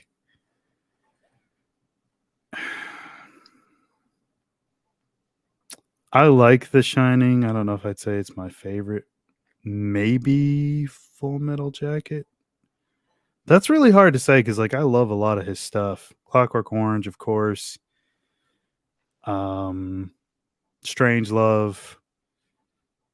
I became more of a fan of Eyes Wide Shut a lot later on. Hmm. That actually might be one of the ones that I would say I watch the most. Hmm. Yeah. Maybe Eyes Wide Shut.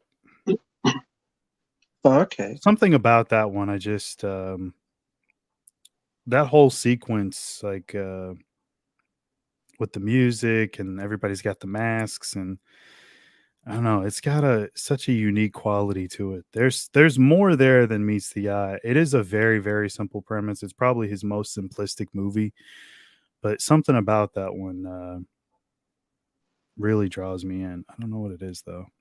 But yeah, I mean, I could watch all his stuff. 2001 is great. I mean, you know,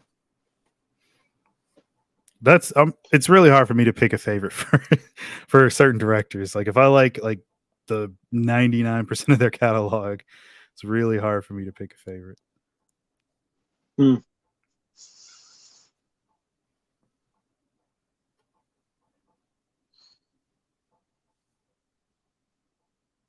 Yes, I do like Green Mile.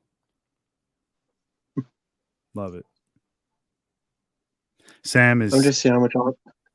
I'm just to see how much awkward silence I can make for Mark. So Mark, you do everything now. Do it. I'm getting so many questions. I appreciate the questions, guys.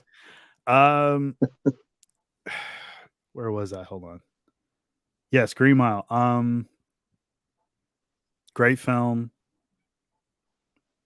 Rest in peace, Michael Clark Duncan. Mhm. But yeah, Sam's fantastic. He steals the movie. Everybody in it is good, but he's probably my favorite character just because he's so fucking insane. Godfather movies. Yes, I do. I don't mind the third one. I know a lot of people hate that one, but I don't mind it. Favorite De Palma movie. I don't know if that's for me or for both of us, but I'll just answer it anyway. And I guess you can go after me. Let's see. I was just talking to somebody in the Discord about De Palma, sort of like what happened to his career later on, because he was sort of hitting on all cylinders for a while there. And then later on, Mhm. wasn't exactly the same De Palma. But I really like Body Double a lot. I love the whole Mhm. voyeurism thing in that film. Mhm. Of course, Scarface. I said that earlier, though. Oh, one of his most underrated and one of my favorites. I love Blowout. Mm. It's a great movie. Lithgow, of course, Travolta, Nancy Allen. I mean, Dress to Kill. I could go on and on. Not so much his later stuff, but the heyday of De Palma. I love a lot of that stuff. Yes, I like Carlito's Way a lot. I actually just got that Arrow 4K a month or so ago. Sorry, you didn't go. What's your De Palmas? Like, what do you like the most? Scarface. Okay. I mean, Scarface is my favorite. Nothing wrong with that. But yeah, I like Snake Eyes. I like Mission to Mars. I like some of his other stuff. Untouchables. Mm-hmm. That was a film, how should I say, made off the lines of cocaine. I was going to say made off the power of cocaine, but yeah, either way, like Oliver Stone It was works either way. Yeah. yeah, Oliver Stone was in the zone, man. And De Palma Exactly. just brought it out. So it was great. It's not a bad choice though. Didn't see Passion from 2012. General Obsession. Didn't see. I do It's, like Body Double. I do like that. I like Body Double. yeah. I like the first Mission Impossible. Yeah. But again, I like Steakhouse. I like Mission to Mars. I like some of those later De Palma ones. Hmm. So you said Scarface is your favorite. So would you say Hmm. any of his horror stuff, is that any of like your favorite stuff to watch when it comes to horror? I I'd mean, say I don't Body mind Double's Carrie. more of a thriller than horror, although it Yeah. does have the whole drilling scene in it and all that So stuff. what's all the horror he did other than Carrie? Well, that's funny because like you have God, I was gonna say Body Double again, Blowout, which has horror like elements to it. Yeah, I But didn't mind that one. before I go any further, when it comes to Blowout, you say you don't mind it, but is Yeah. that are any of his stuff like overall, do you watch his stuff a lot or like like where do you rank him as far as filmmaker? Like is he up there for you or just you just occasionally watch his stuff whenever you feel like it? Occasionally. Okay. I mean, I like his stuff. I mean, Mhm. I don't know if he's in my top 10 directors, but I occasionally watch his stuff. Yeah. Okay. So yeah, I like him. Okay, that's what I was getting at more so, and you kind of hit the nail on the head. Top 10, like so you like his stuff because I don't know if we've ever really talked about De Palma that much. And at one time, Right. he was considered one of the best ever. And I'd still say his body of Mm. work does speak for itself. He is very much up there. He does deserve to be mentioned as one of the greats. Despite what I do think about some of the later ones that are just okay. Mhm. Um, like what's the one with Rebecca Romaine? Femme Fatale. Um, that's another Didn't one. see that one. Jesus Christ, she's she's so hot in that. That's what I always remember the most, like her strip tease and like all the lingerie or whatever. Um, those were like prime Nothing years wrong with for that. her too. Man, jeez, talk about a good looking woman. Oh man. Um, trying to think of his horror stuff though. Actually, let me just look him up so I don't leave anything out. So you're gonna say I'm trying to think of what other titties I've seen lately. I can mention Pamela Anderson, Rebecca Romaine. What other titties can I think of? There we go. Filmography. That's Size of right. tits. The Fury, which that one was in the back of my head. I just didn't say that one. I like it. Yeah, It's fine. I don't watch it that often though. Um, not it really does. a fan of it. Okay. Yeah, it does have a cool like body explosion. So Yeah. scanners eat your heart out. um, yeah, he kind of moved away from a lot of that, like because I guess yeah, Obsession's more psychological thriller. Phantom of the Paradise is comedy horror, psychological horror with sisters. Um, so yeah, I guess maybe just Dressed to Kill, if you consider Body Double, that those do fall in that line of like being erotic thriller, um, Hmm. but horror. So many horror elements to them as well. So Right. yeah, so quite a few, but he kind of a jack of all trades. I mean, he went through pretty much every genre almost, and didn't really become typecast into the horror stuff. But I guess because No. people sort of just consider Carrie like an all-time classic, and some of his other stuff has like those elements, they kind of consider him one of those guys. But yeah, I mean, like I've said this a million times, if I was a director, I'd do the same thing.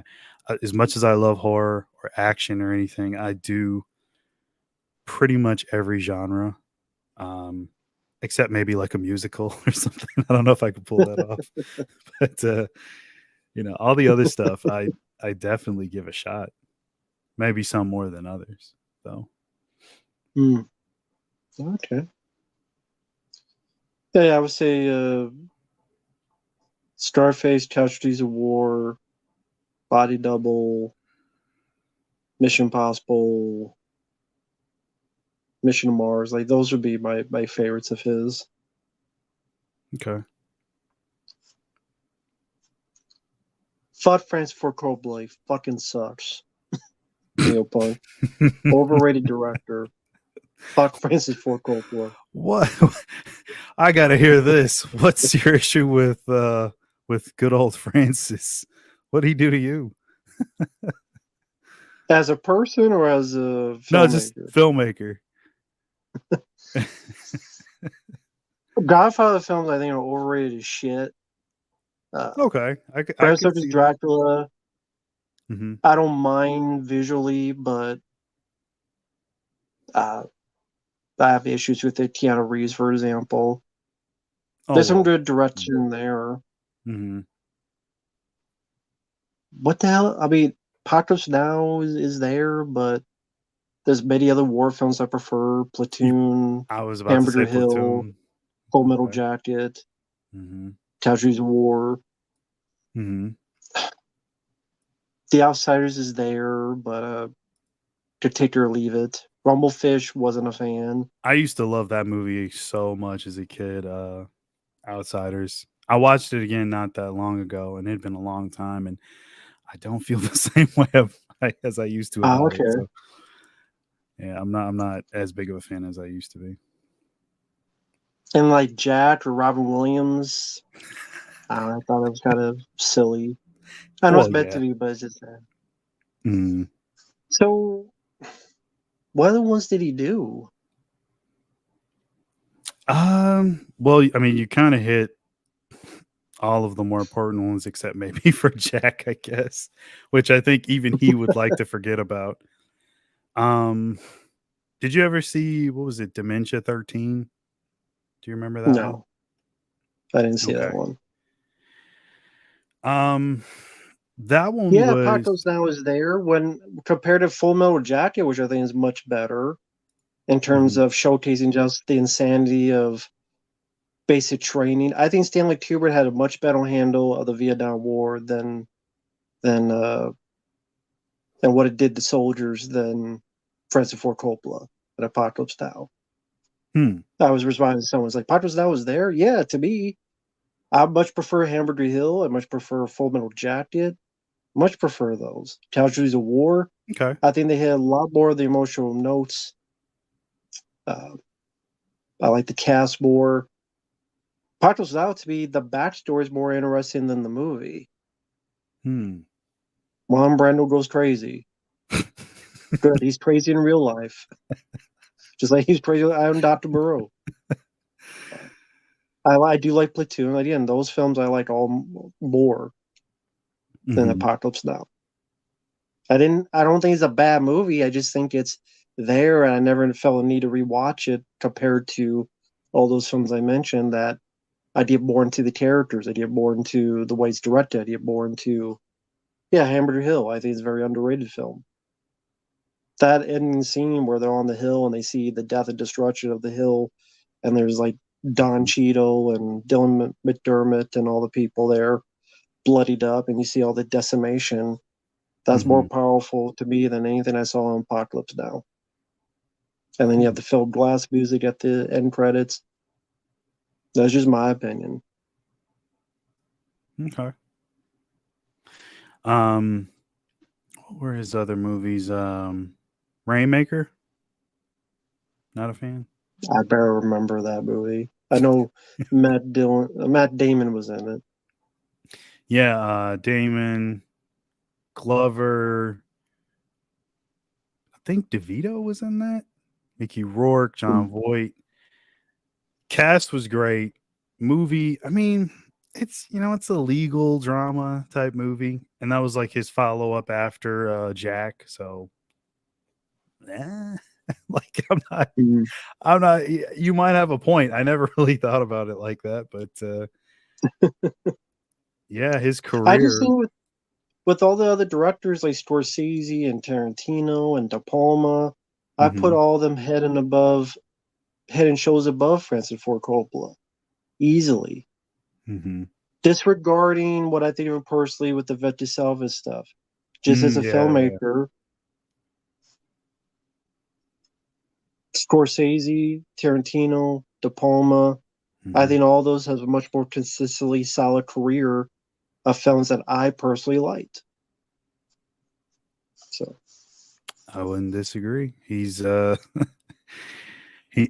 don't know if he's as overrated as, this is my personal opinion, George Lucas. Yeah. Which I think is insanely fucking overrated. But that's just me. But yeah, I see what you mean. Because you hate Star Wars. Yeah, you hate Star Wars. I'm not a fan. I don't know what to say. Like, I love it. I love it. I just really love it. I just never got into Star Wars the same way other people did. I know everybody the original loves films it too, right? Yeah. Although I can see the differences. I get it. Like, right. I'm never going to put like the other stuff over the original shit, but like, I'm good. I'm never. What would you give Star Wars out of 5 stars? The original.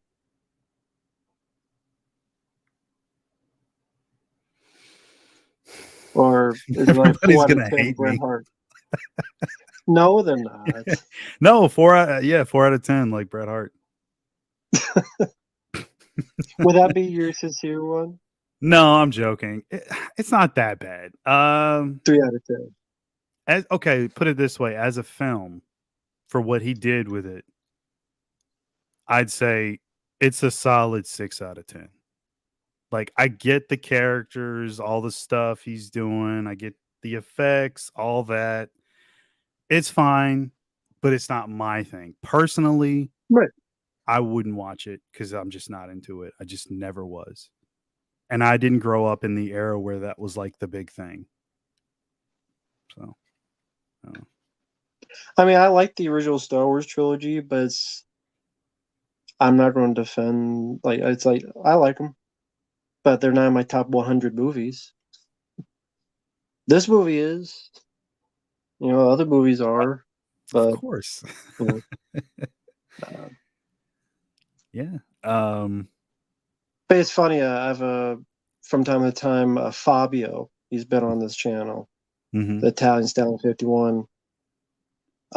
Yeah, he likes the film too, but he took a film class and they studied just how Star Wars is technically a bad movie. If you look at apparently like the way George Lucas shot it and the way it's edited and stuff, that I guess if like film classes, they say it's technically not a good movie, directorial wise. Yeah, I mean, like the sequels, those weren't done by him, and I think universally everybody consider those to be like some of their favorites. And by that I mean the second film. Right. Yeah, so take from that what you will. It's like I've never been into Lucas. I don't get it. Like, I will say the first one's my favorite of the whole franchise, if I say. Even with all I just said, the first one's my favorite, but at the same time, I like the 3, but I mean, I can name, Aliens, The Terminator. I like Split Second more. It's like there's a lot of movies I like more. So, but I do like those. But I probably like the first 6 Star Trek movies more. I probably watch them more. Now that's the thing. Like, I was more into Star Trek growing up as a kid. Like, not so much Star Wars. But that being said, I haven't seen those since I was a kid either. I haven't gone back to Star Trek at all. I don't know. I just don't have that desire to see them. I mean, there's so many movies out there. And if I did get back to those, like, it would be purely just for seeing if like I was into them again, not because I actually had the desire to watch them. Mhm. So the first 6 Star Trek, which did you like the most? They all blend together. That's the thing. Of Star Trek? Yeah, that's how long it's been. I Okay. was Oh, okay. way younger. Like, I couldn't tell you which one is which, like, or which one came out when. Like, even though I I could could. probably name If you everything need a else, reminder, I could. I bet you could. Would you like a reminder? Nah, you just yeah. It's But like yeah, the Starship Troopers. Would you like to know more? like Star Trek: The Motion Picture, that was the one with the bald lady, Perseus Kambata, the Hmm. V'ger, the big cloud coming towards Earth. Okay. The second one was for Khan. You know who Khan is, right? Khan is this guy. That's the third. They found Spock. The fourth, they saved the whales.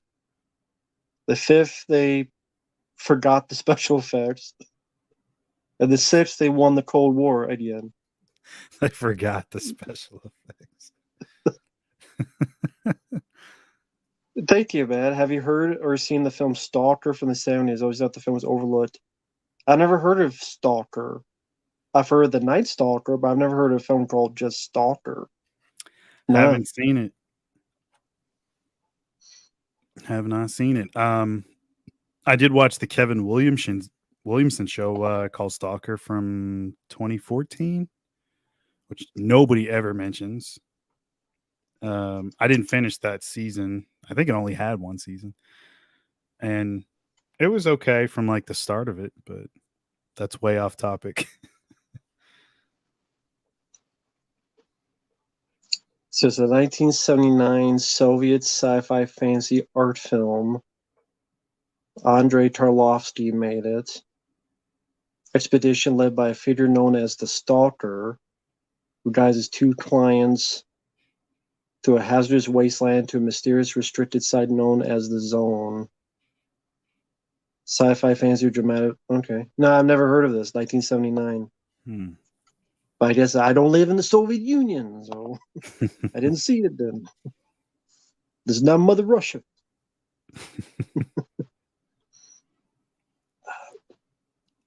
Josh, you're somewhat right. Yeah, like Sunshine I did enjoy, but that last act, man, I don't know. Like Yeah, I agree. Turn fucking into a slasher film. exactly. Just comes out of nowhere and it's not really needed. And I love slasher movies, Yeah. but that was just like, what are we doing now? Yeah, I agree. I like the first half better. Mm-hmm. I guess it's like we need to get everybody dead. So how do we kill everybody? Yeah. They still basically. save everything, but they gotta kill everybody. Right. Forbidden Planet. I've heard of Forbidden Planet. I haven't seen it. Slasher Fred.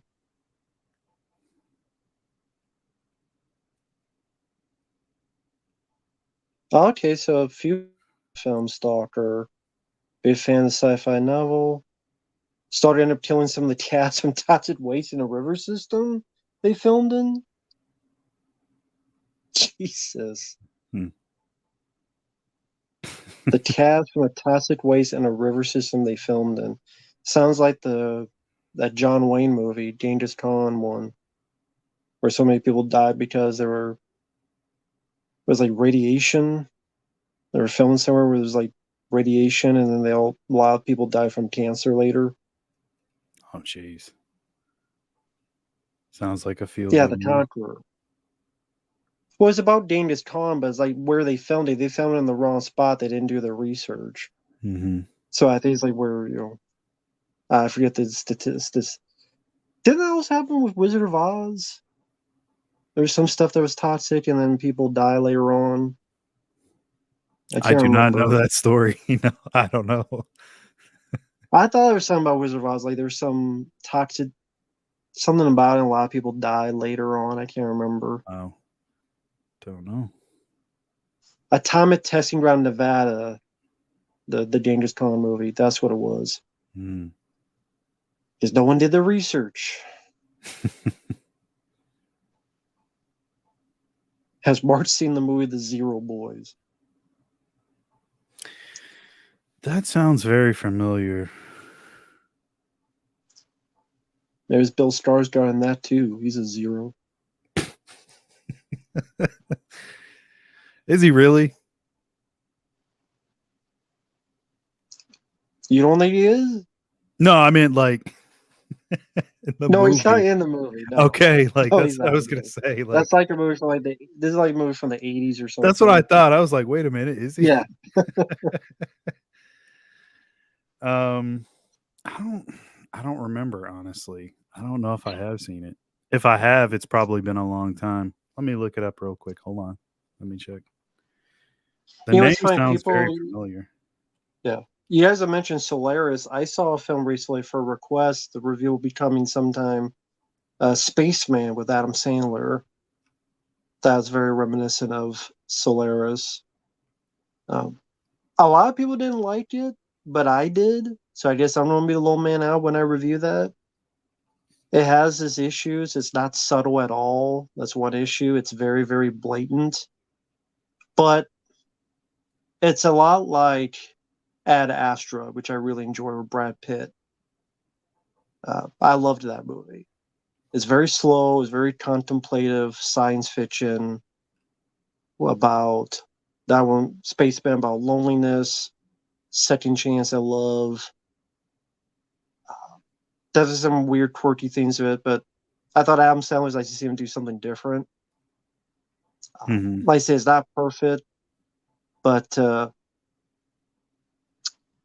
it has your favorite Paul Dano as the voice of the spider.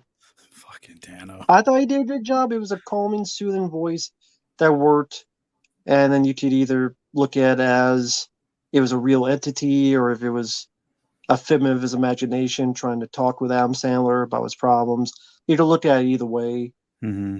but I liked it. I think it has that Ad Astra feel to it. Not as good as it, but like I say, it's not subtle at all. So it gets, but I didn't think it was that bad as people made it out to be. But that's just me. For me, that I hate everything. That's one I actually liked, Spaceman. But I'm a sucker for those kind of movies. Not all the time, but like Moon. I really like. Someone mentioned Moon. I really like that. Oh, yeah. Sam Rockwell. Yeah, that was great. I like Moon. Mm-hmm. So it's not as good as Moon or other of these movies, but I liked Spaceman. But yeah, Moon is a good one. Yeah, I actually forgot about that one. Is that Duncan Jones did that one? Yep, Duncan Okay. Jones. Okay. Yeah, it's been a long time. Yes, Pred. Gravity is great. Love the visuals in that. Yep. As far as Zero Boys go, I think I've started watching that one time, but I know I didn't finish it.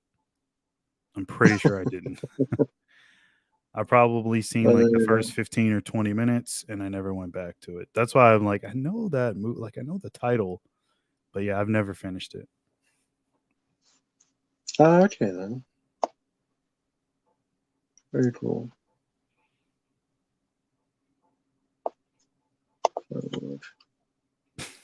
A Serbian film. Go ahead, Matt. I know you're a big fan No, of that you go ahead.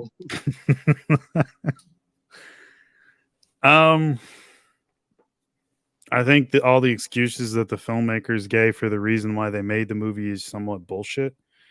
It just Total seemed bullshit. like, yeah, it seemed like more of a justification just so that they could do that stuff in the movie.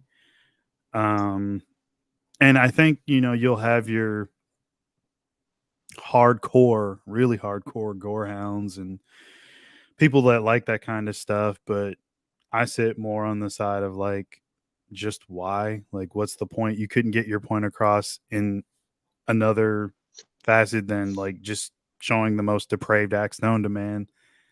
I know it's about the fascist government. I know, but That's it's not bull. some yeah, and it's not something I need to see again. uh that's pretty much I mean it for what it's worth, it's shot okay. Like that's all I can really say. Like, but I don't care to ever see it again. One of the worst films I've ever seen in my life. Well, I mean, I can't defend I that mean, film either. So it's not really a film. It's more like it's like if Two Girls One Cup is called a film, then I guess that's called a film as well. no, Skinamarink is a film. That's a great film. I'd rather watch Skinamarink than a Serbian film. That's really bad. Like, that's Because you know what Skinamarink doesn't have? Newborn babies getting with the horizontal fandango. Yep. And people getting decapitated and butt fucked. And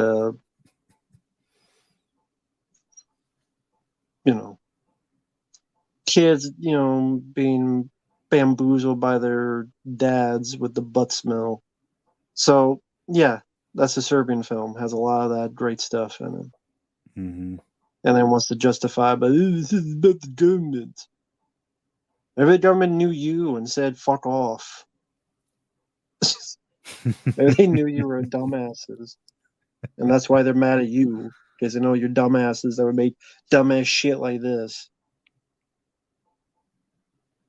So maybe that's the problem. Yeah. I remember one of those festivals like where it premiered. One of these guys who like worked for, I think it was Bloody Disgusting, and he said that like nobody could say anything. Like after the screening, they just got up and everybody was like speechless. They didn't know what question to ask or anything. Everybody just walked out. It was like dead silence. You could hear a pin drop. And like, I mean, I probably would have had the same reaction. Like, how do you even begin to question why that film was made? Because there's never going to be a legitimate reason. It's only going to be bullshit. So why even say anything about it? Like, pretty much. No, Tsushima, I did not watch Argyle. Didn't get any requests for it. Did not see Argyle. no, I haven't either. Although apparently it cost $100 million or something, or more. That's so It was a ridiculous. big bomb. So ridiculous.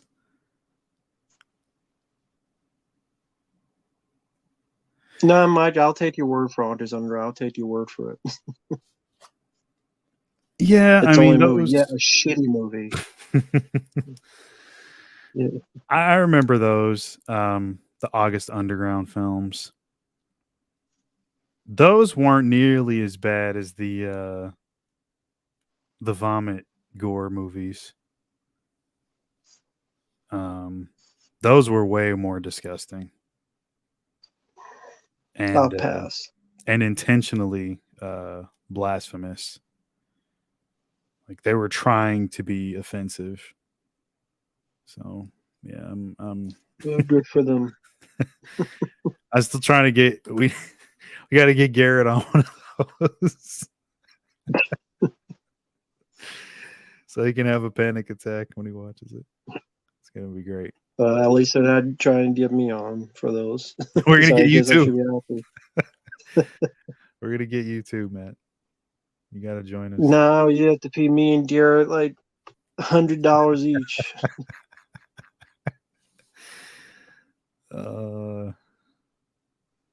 Mark, your thoughts on the Dune movies? So, I mean, not really a big fan of those personally. Mm. Well, I haven't seen like the latest one, so I can't judge that. Mhm. The Lynch one's fine, but Mhm. I don't go back to watch it. Like I'm all about replay Yeah. value with stuff. Like that's my thing. Like I can like a movie fine and it's okay. Like I'll have my opinion on it like everybody else, but I'm big on replay value for stuff, and that's one of those that doesn't fall in the replay value category at all. And then as far as the new one, meh. Like you said before, Matt, it's a lot of sand. It is. It's a lot of sand. If you love your sand. I don't know. I don't really have a deep opinion on those. Not my cup of tea. Um, they're just kind of there for me.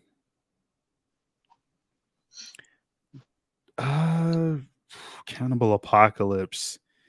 I saw that one time, well over a decade ago. I remember like 2 scenes from it, so I could not fairly judge it. I can't even remember if I liked it or not. I think it was kind of slow from what I remember, but again, it's been so long. I don't remember. But I have seen it. And does Mark like Interstellar? Oh yeah. I love Interstellar. That's one of my favorite scores. I love the music in it. Could listen to that anytime. That and the Inception score. Love them. Oh, and somebody just mentioned Hans Zimmer. Big fan. Love his stuff. Mm-hmm. What film disturbed you the most that you would see it again? None.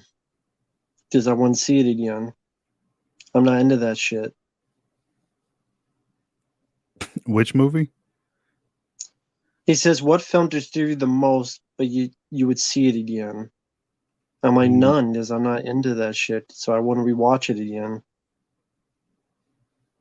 I don't look for disturbing movies. Mm-hmm. Yeah, I mean, there's stuff that's just I just question why the fuck it's made more than anything. And I can recognize content that is disturbing. That doesn't mean it disturbed me necessarily, because I can tell it's for shock value. So it doesn't really get to me. But I mean, I guess Serbian film, and I really hate mentioning this movie, but that film Trauma from 2017, the Chilean horror movie, which I've mentioned quite a few times on various streams, only because people ask questions like that, and then I have to bring it up. So I hate bringing that movie up because I don't think anybody should watch it, because it's basically like Serbian film Part 2, in my opinion. And it tries to go further, and it's like, why do you need to do this? Why does this exist? Now, I didn't know that going in watching it, for the record, but once I started watching it, I was just like, oh my God, like here we go again with this kind of shit. So yeah. Yes, Predator, I would not. Killers of the Flower Moon's great. Well-made film, well acted. Scorsese's the fucking man. We all know this. That film is just, it's just a well-made movie. Good performances, everything's there, but like it doesn't entertain in the way that Hard Target would, or Aliens would, or a Friday the 13th Mhm. movie would. Like, so I find myself going back to watch stuff like that a lot less. I don't think I'd ever watch that movie again unless maybe like in 5 or 10 years, and I haven't seen it in a long time. I highly disagree with that Gunman production. The worst film he ever made was Boxcar Bertha from the 70s. If you've never seen that, try to watch that and then go back and watch Killers of the Flower Moon. I guarantee you'll appreciate Killers of the Flower Moon 10 times more. Boxcar Bertha is fucking horrible. Anyway, sorry, I was talking about something else, but I got distracted. I just couldn't agree with that comment.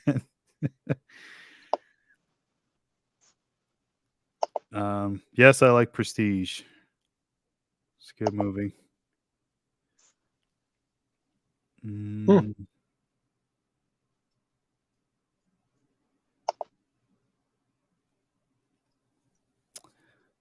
I think he might. I think you might enjoy Evil Dead Trap 1. I don't know about 2, Hmm. but maybe. Okay. I don't. What's your opinion on like J horror?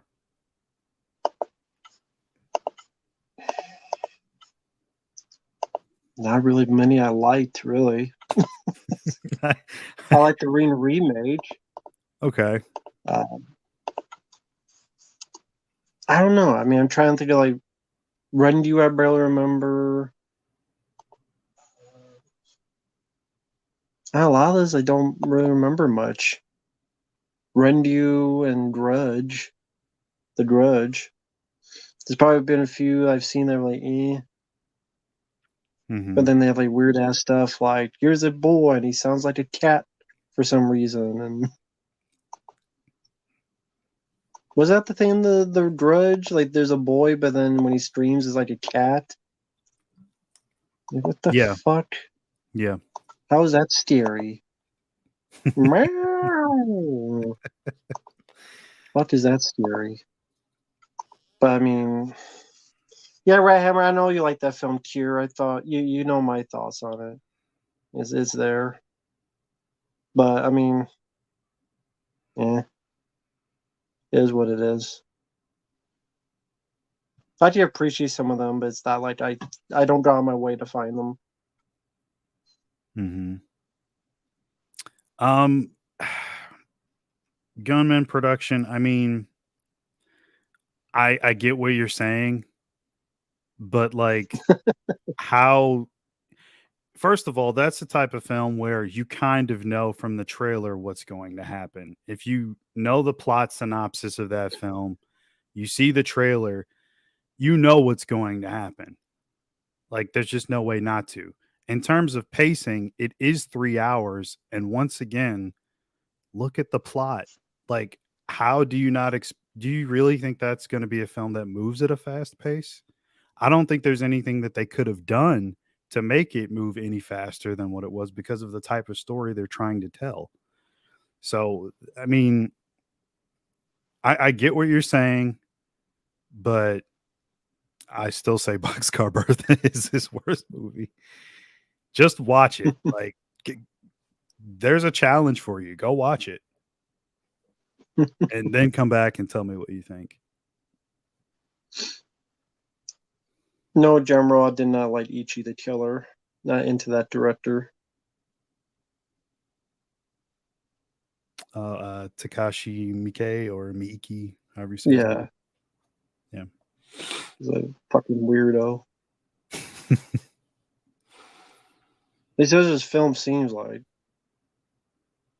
Is that the only one you've seen? No, I saw the. I Audition? can't remember the titles. Yeah, I thought that was really boring. What was the another one? They have like a number in or Visitor Q. Saw Okay. that. Mm-hmm. Thought that had some really stupid shit in it. Just not for me. That's not my taste. But you know me, I hate everything, so don't listen to me. Fuck them all. You know, It's like food. I'm very picky with my movies. His stuff is weird. Like, I can't even say that one scene in that movie. Didn't he do that movie? Is it called? I think it's called Go Zoo. I think that's one of his. Somebody in the chat, let me know if I'm wrong. Sounds familiar.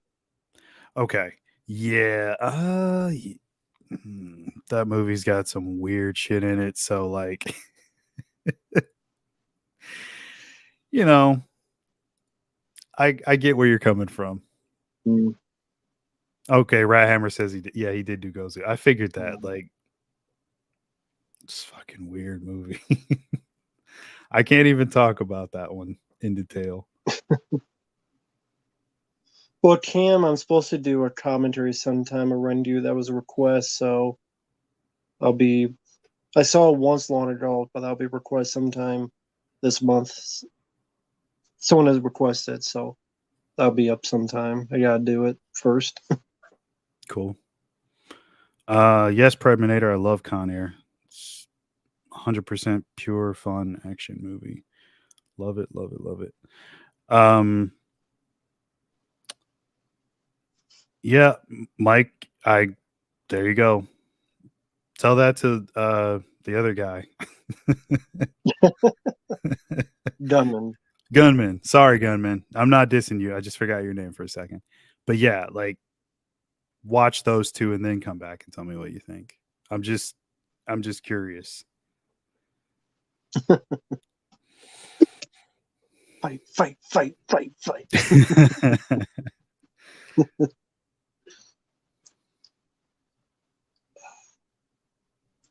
Favorite Yakuza movies? I don't know.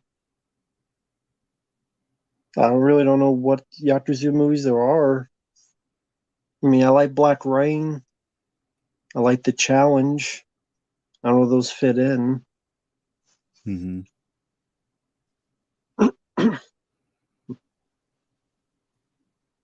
Just Shonalo Tokyo. The Punisher. Yeah. Mm-hmm.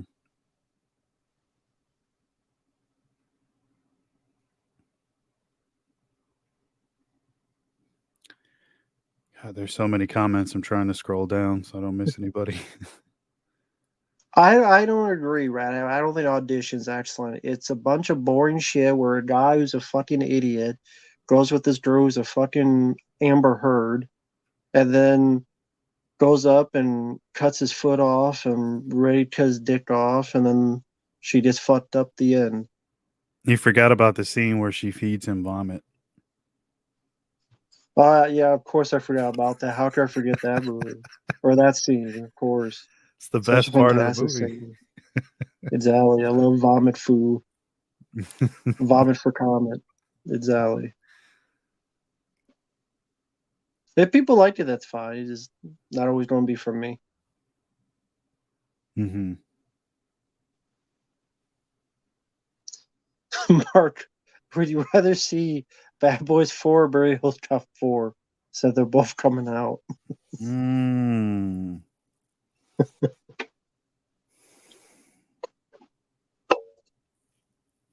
I don't know. I'd probably say Beverly Hills Cop 4. If I had to pick one over the other.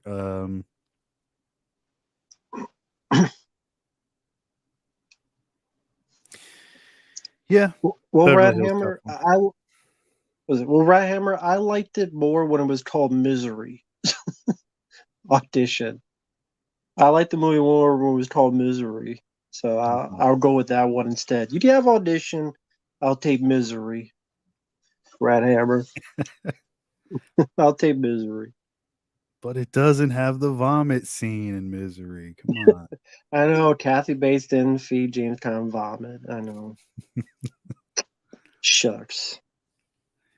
Oh, wait. What about you? Bad Boys 4 or Beverly Hills Cop 4? Beverly Hills Cop 4, I guess. Okay. I didn't hate the trailer, to be fair. Yeah, me neither. Beverly Hills Cop 4, I didn't hate the trailer. Mm-hmm. So to be fair, Speaking of that, I did watch Metro recently. It came on TV, and I know you're a big fan of it, like I am as well. And why was that not Beverly Hills Cop 3? Does anybody know the reason? I well, it just bombed anyway, so I guess it didn't matter. That's true. It Still did. bombed. I don't know how. Like I guess people didn't want to give it a chance, but yeah, I had a lot Came of out in fun with it January. as always. It's a fun movie. The Eddie Murphy laugh. Hold on, it's you hear that through the whole fucking movie. I just happen to have that on the You had soundboard. that on standby. I got a bunch of sound effects on here. But yeah, you hear that the whole time, and I just crack up just off of him laughing at whatever he's laughing at. So, yeah, I definitely laugh at it a lot more than I do anything in Beverly Hills Cop 3. Although I don't hate that movie as much as most people do. It's not a great sequel by any means. It's not a great movie by any means. But, you know, he did worse than that. Like, it is what it is. They tried for something and then they just failed. I mean, it wasn't even necessarily a bad idea to get Landis to do that one, considering their history and I mean they tried to make the most out of a bad script. I mean, what could you do? Yeah, Eddie Murphy laugh one more time.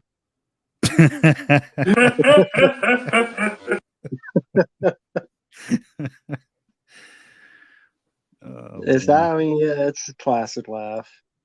Oh, I don't yeah. have that kind of spiffy stuff. I just have this. That's you can't hear anyway. It's muted. That's how much I do it. It was damn muted. So I try to be classy about it. But let's see.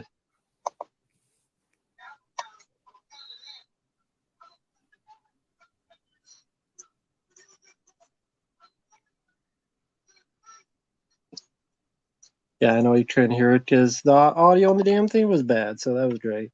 No, So it the person was uploaded and they it was uploaded worse really audio low. than I have. Yeah, I know because I didn't play on the video. See, that's how much this is me looking ahead and we can't hear shit. So there you go. Well, So this is the pilot episode, so you're allowed to yeah, get away his with whole that. point.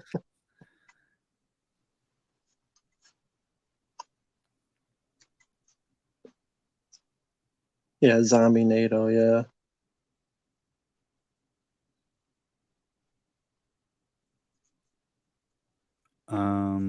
Good question, Mike. Don't know. Hell, you might as well do a 4K at this point. I mean, just put the damn thing out.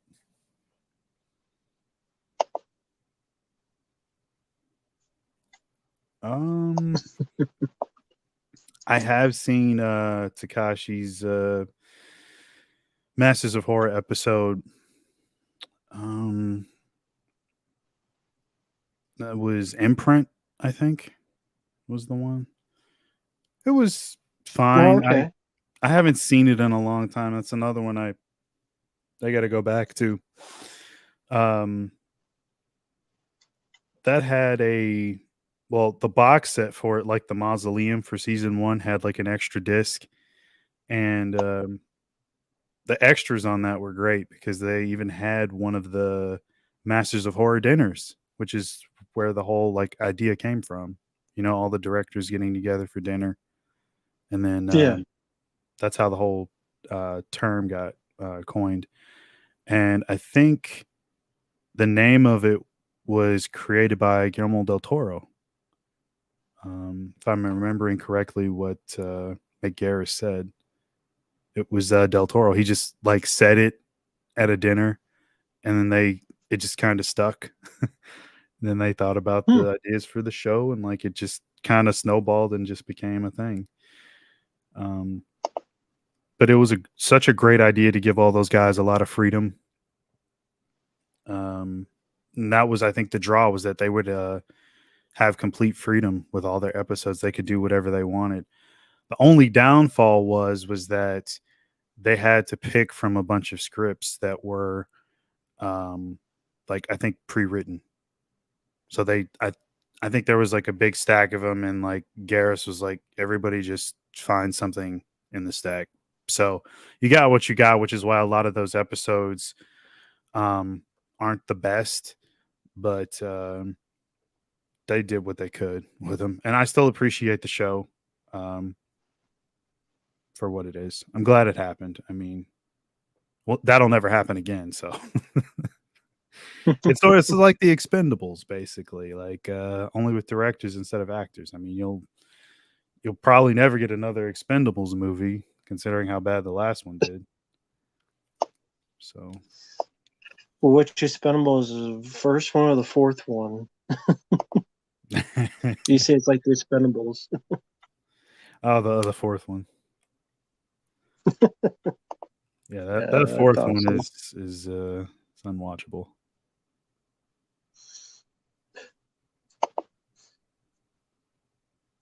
See, I think this is what I meant to do. It probably won't work again, but Take my $100 because I got a boat with a motor. Shut up and paddle. Yeah, I'm a paddle. I'm a paddle his ass when I'm a paddle your ass when I find you. I'm gonna use this rope. I'm gonna roll your ass to the grave. Oh man, so good.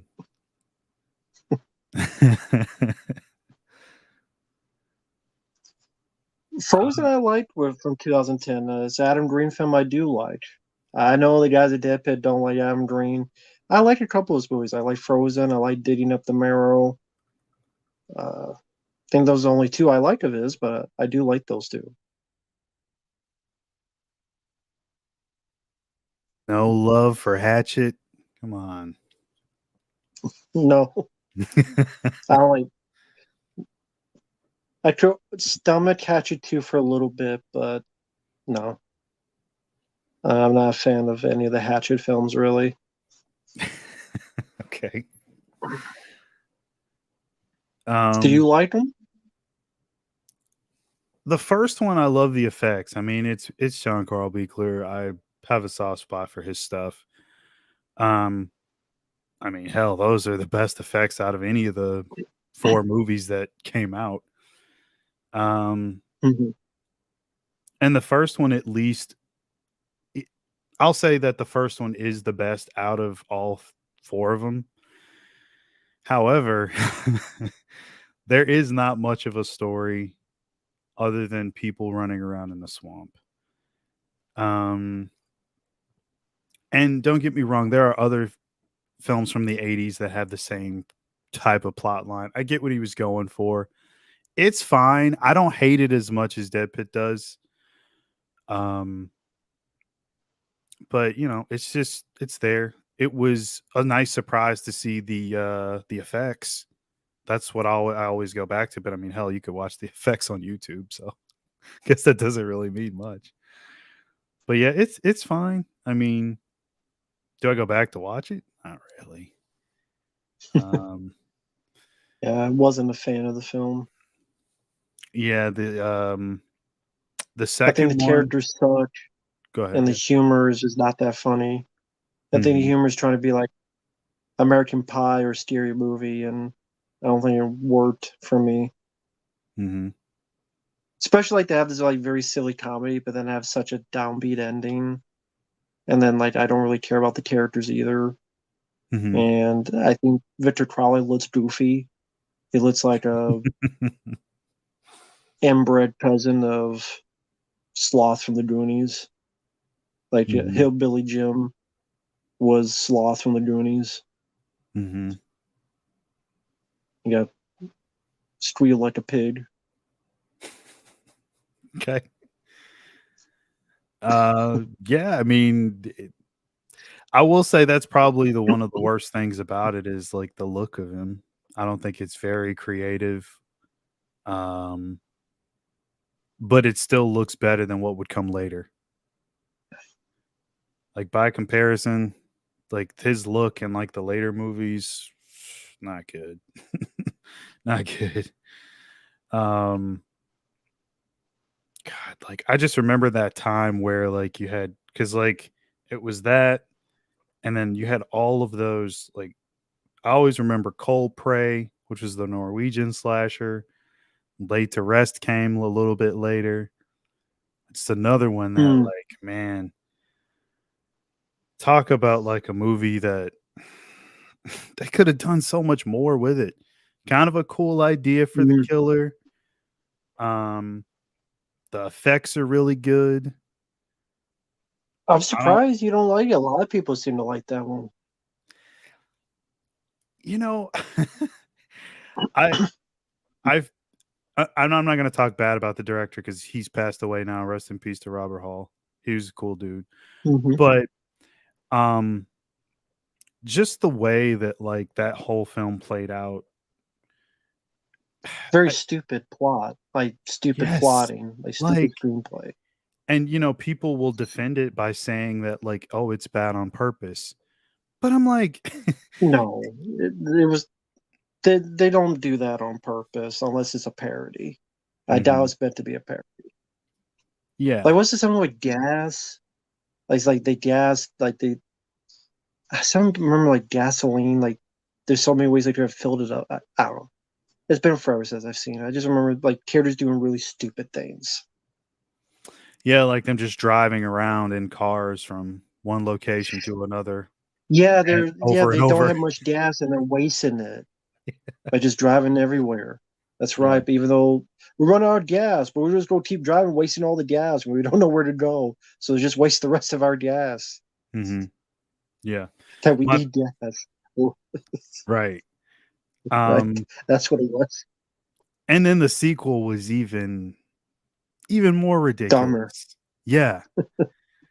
Um, it's funny like how They some of were those guys that were in the first movie actually went on to do yeah. bigger stuff. Like I know the one guy that works in the gas station, his name's slipping my mind. Went on to star in like the X-Men movies and other stuff. And even Thomas Decker, he went to Sarah Connor Chronicles and a whole bunch of other stuff. He was actually in the sequel as well. And Mm. I know Bobby Sue Luther kind of got out of acting. She's more so doing producing now.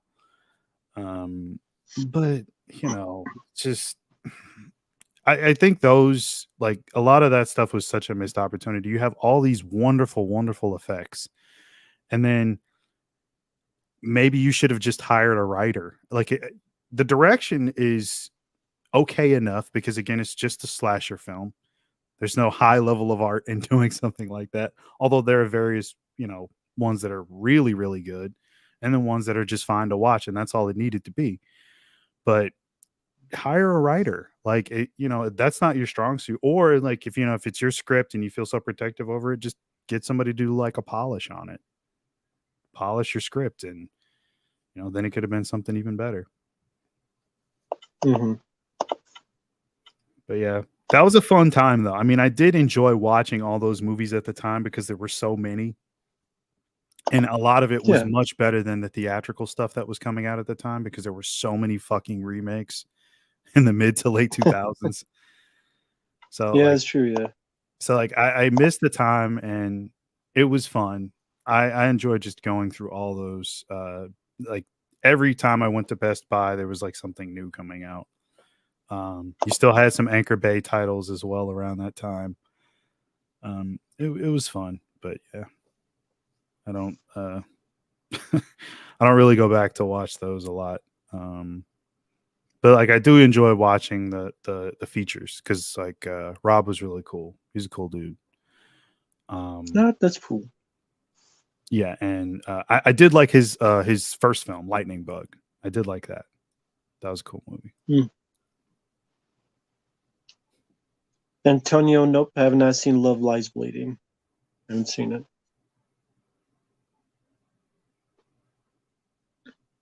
I agree, Business of Fear. You hear that all the time. It's bad on Bad on purpose. Purpose. They just chop off low budget horror filmmakers. Yeah, exactly. It means they screwed up and they forgot, and now instead of looking like a fool, they'll say, "Oh, we did it on purpose. We're so smart." Nah, not really. Persuade, no regrets of being a physical media collector. Anything that I don't want or I have too much of, I just sell. And like if I have like a duplicate or like an extra copy of something, I'll either give it away or I'll just sell it. So yeah, no real regrets. I mean, I love all my physical media.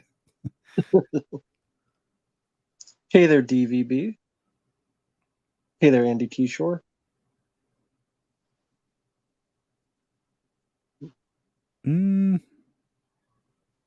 Well, we talked about the Crow trailer earlier. I went on like a 10-minute rant about that. So it's like in the first 20 or 30 minutes of this video. So just go back. I don't want to bore everybody else again. And Sweet Persuade, I did do a video discussing my thoughts on the channel. If you want to just go to the channel, the video is up where I talk about the trailer.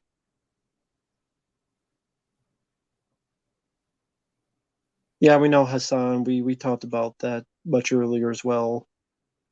The juice is loose. Yep, Cyborg did a Blu-ray. Even got one from Stream Factory or Shout Factory as well. What do you mean, Neil Funk? Sorry. Oh no, you're fine. What do you mean by that? Like second favorite director besides Carpenter? Oh, me. Who's your? Oh, me. Like Matt. Who's your second favorite director besides John Carpenter? Sorry, I didn't even see Matt. I just saw Carpenter. I was like, what? Second favorite, John Woo. John Woo. Good choice. Andy Kishore. Yeah, I wasn't a fan of the game, but it had some good moments in it. And yeah, I heard I don't care about new Red Sonja movie, Gunman. Mark, have you heard any updates on the Ilsa movies? That's like so many of these announcements, like they come out and then it takes forever for anything to happen on them unless they set a date upon the announcement. So hopefully it doesn't turn into a Hitcher or Near Dark situation with that, but we'll see. Looking forward to them. Well, some of those movies, not all of them. What happened when Near Dark? I think that was Studio Canal talked about releasing it. Shit, that was like 2 or 3 years ago, I think. I haven't seen a damn thing about it since. And then Second Sight's just been delaying the release of Hitcher just to get the print right. And I see updates on that all the time. I at least see updates from Second Sight, so that's kind of a good thing. But you know, I don't know what's happening with Near Dark.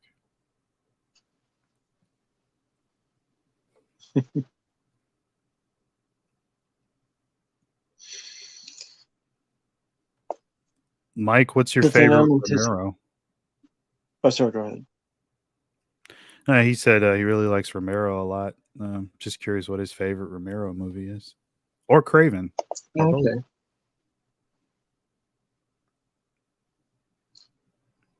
Well, my favorite was Craven. Is my soul to take. And his favorite Romero is Survival of the Dead. Yeah, his favorite is Creep Show. Yeah. Oh, nice. Okay. And Craven is Shocker. Yeah, love Shocker.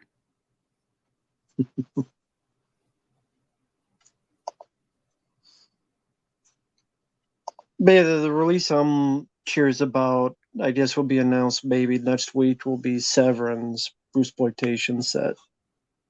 Hmm. Okay. Because they say it's supposed to be like 14 films and a documentary. Wow.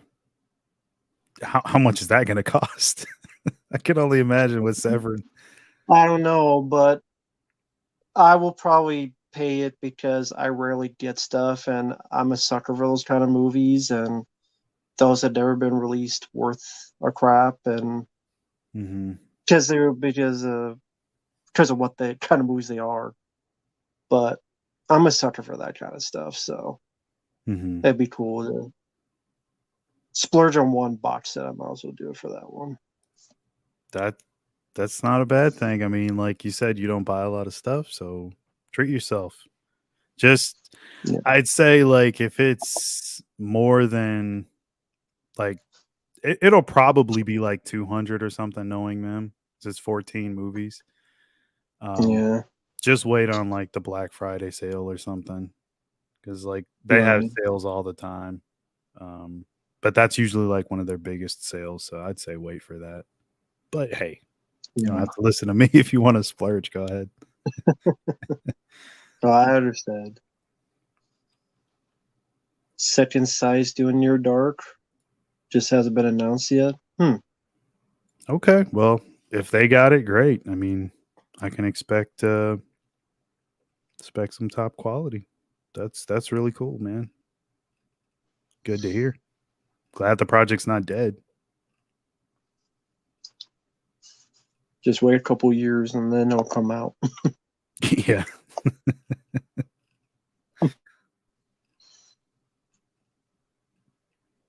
That's a random question to you. What's the last two films you saw? Old, new, whatever. Last two films you saw. Could be older, could be newer, could be whatever. Barbed Wire.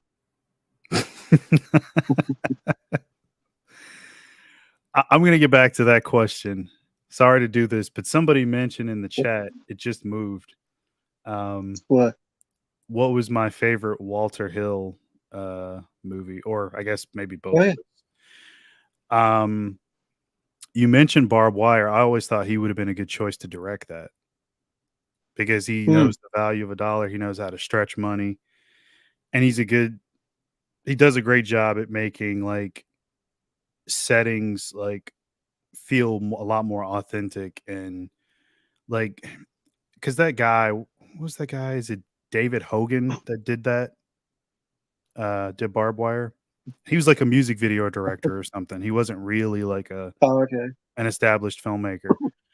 And I just that movie, well, along with a much better script, or at least less restricted script, that could have been a lot better than what it was. I mean, if you look at stuff like The Warriors or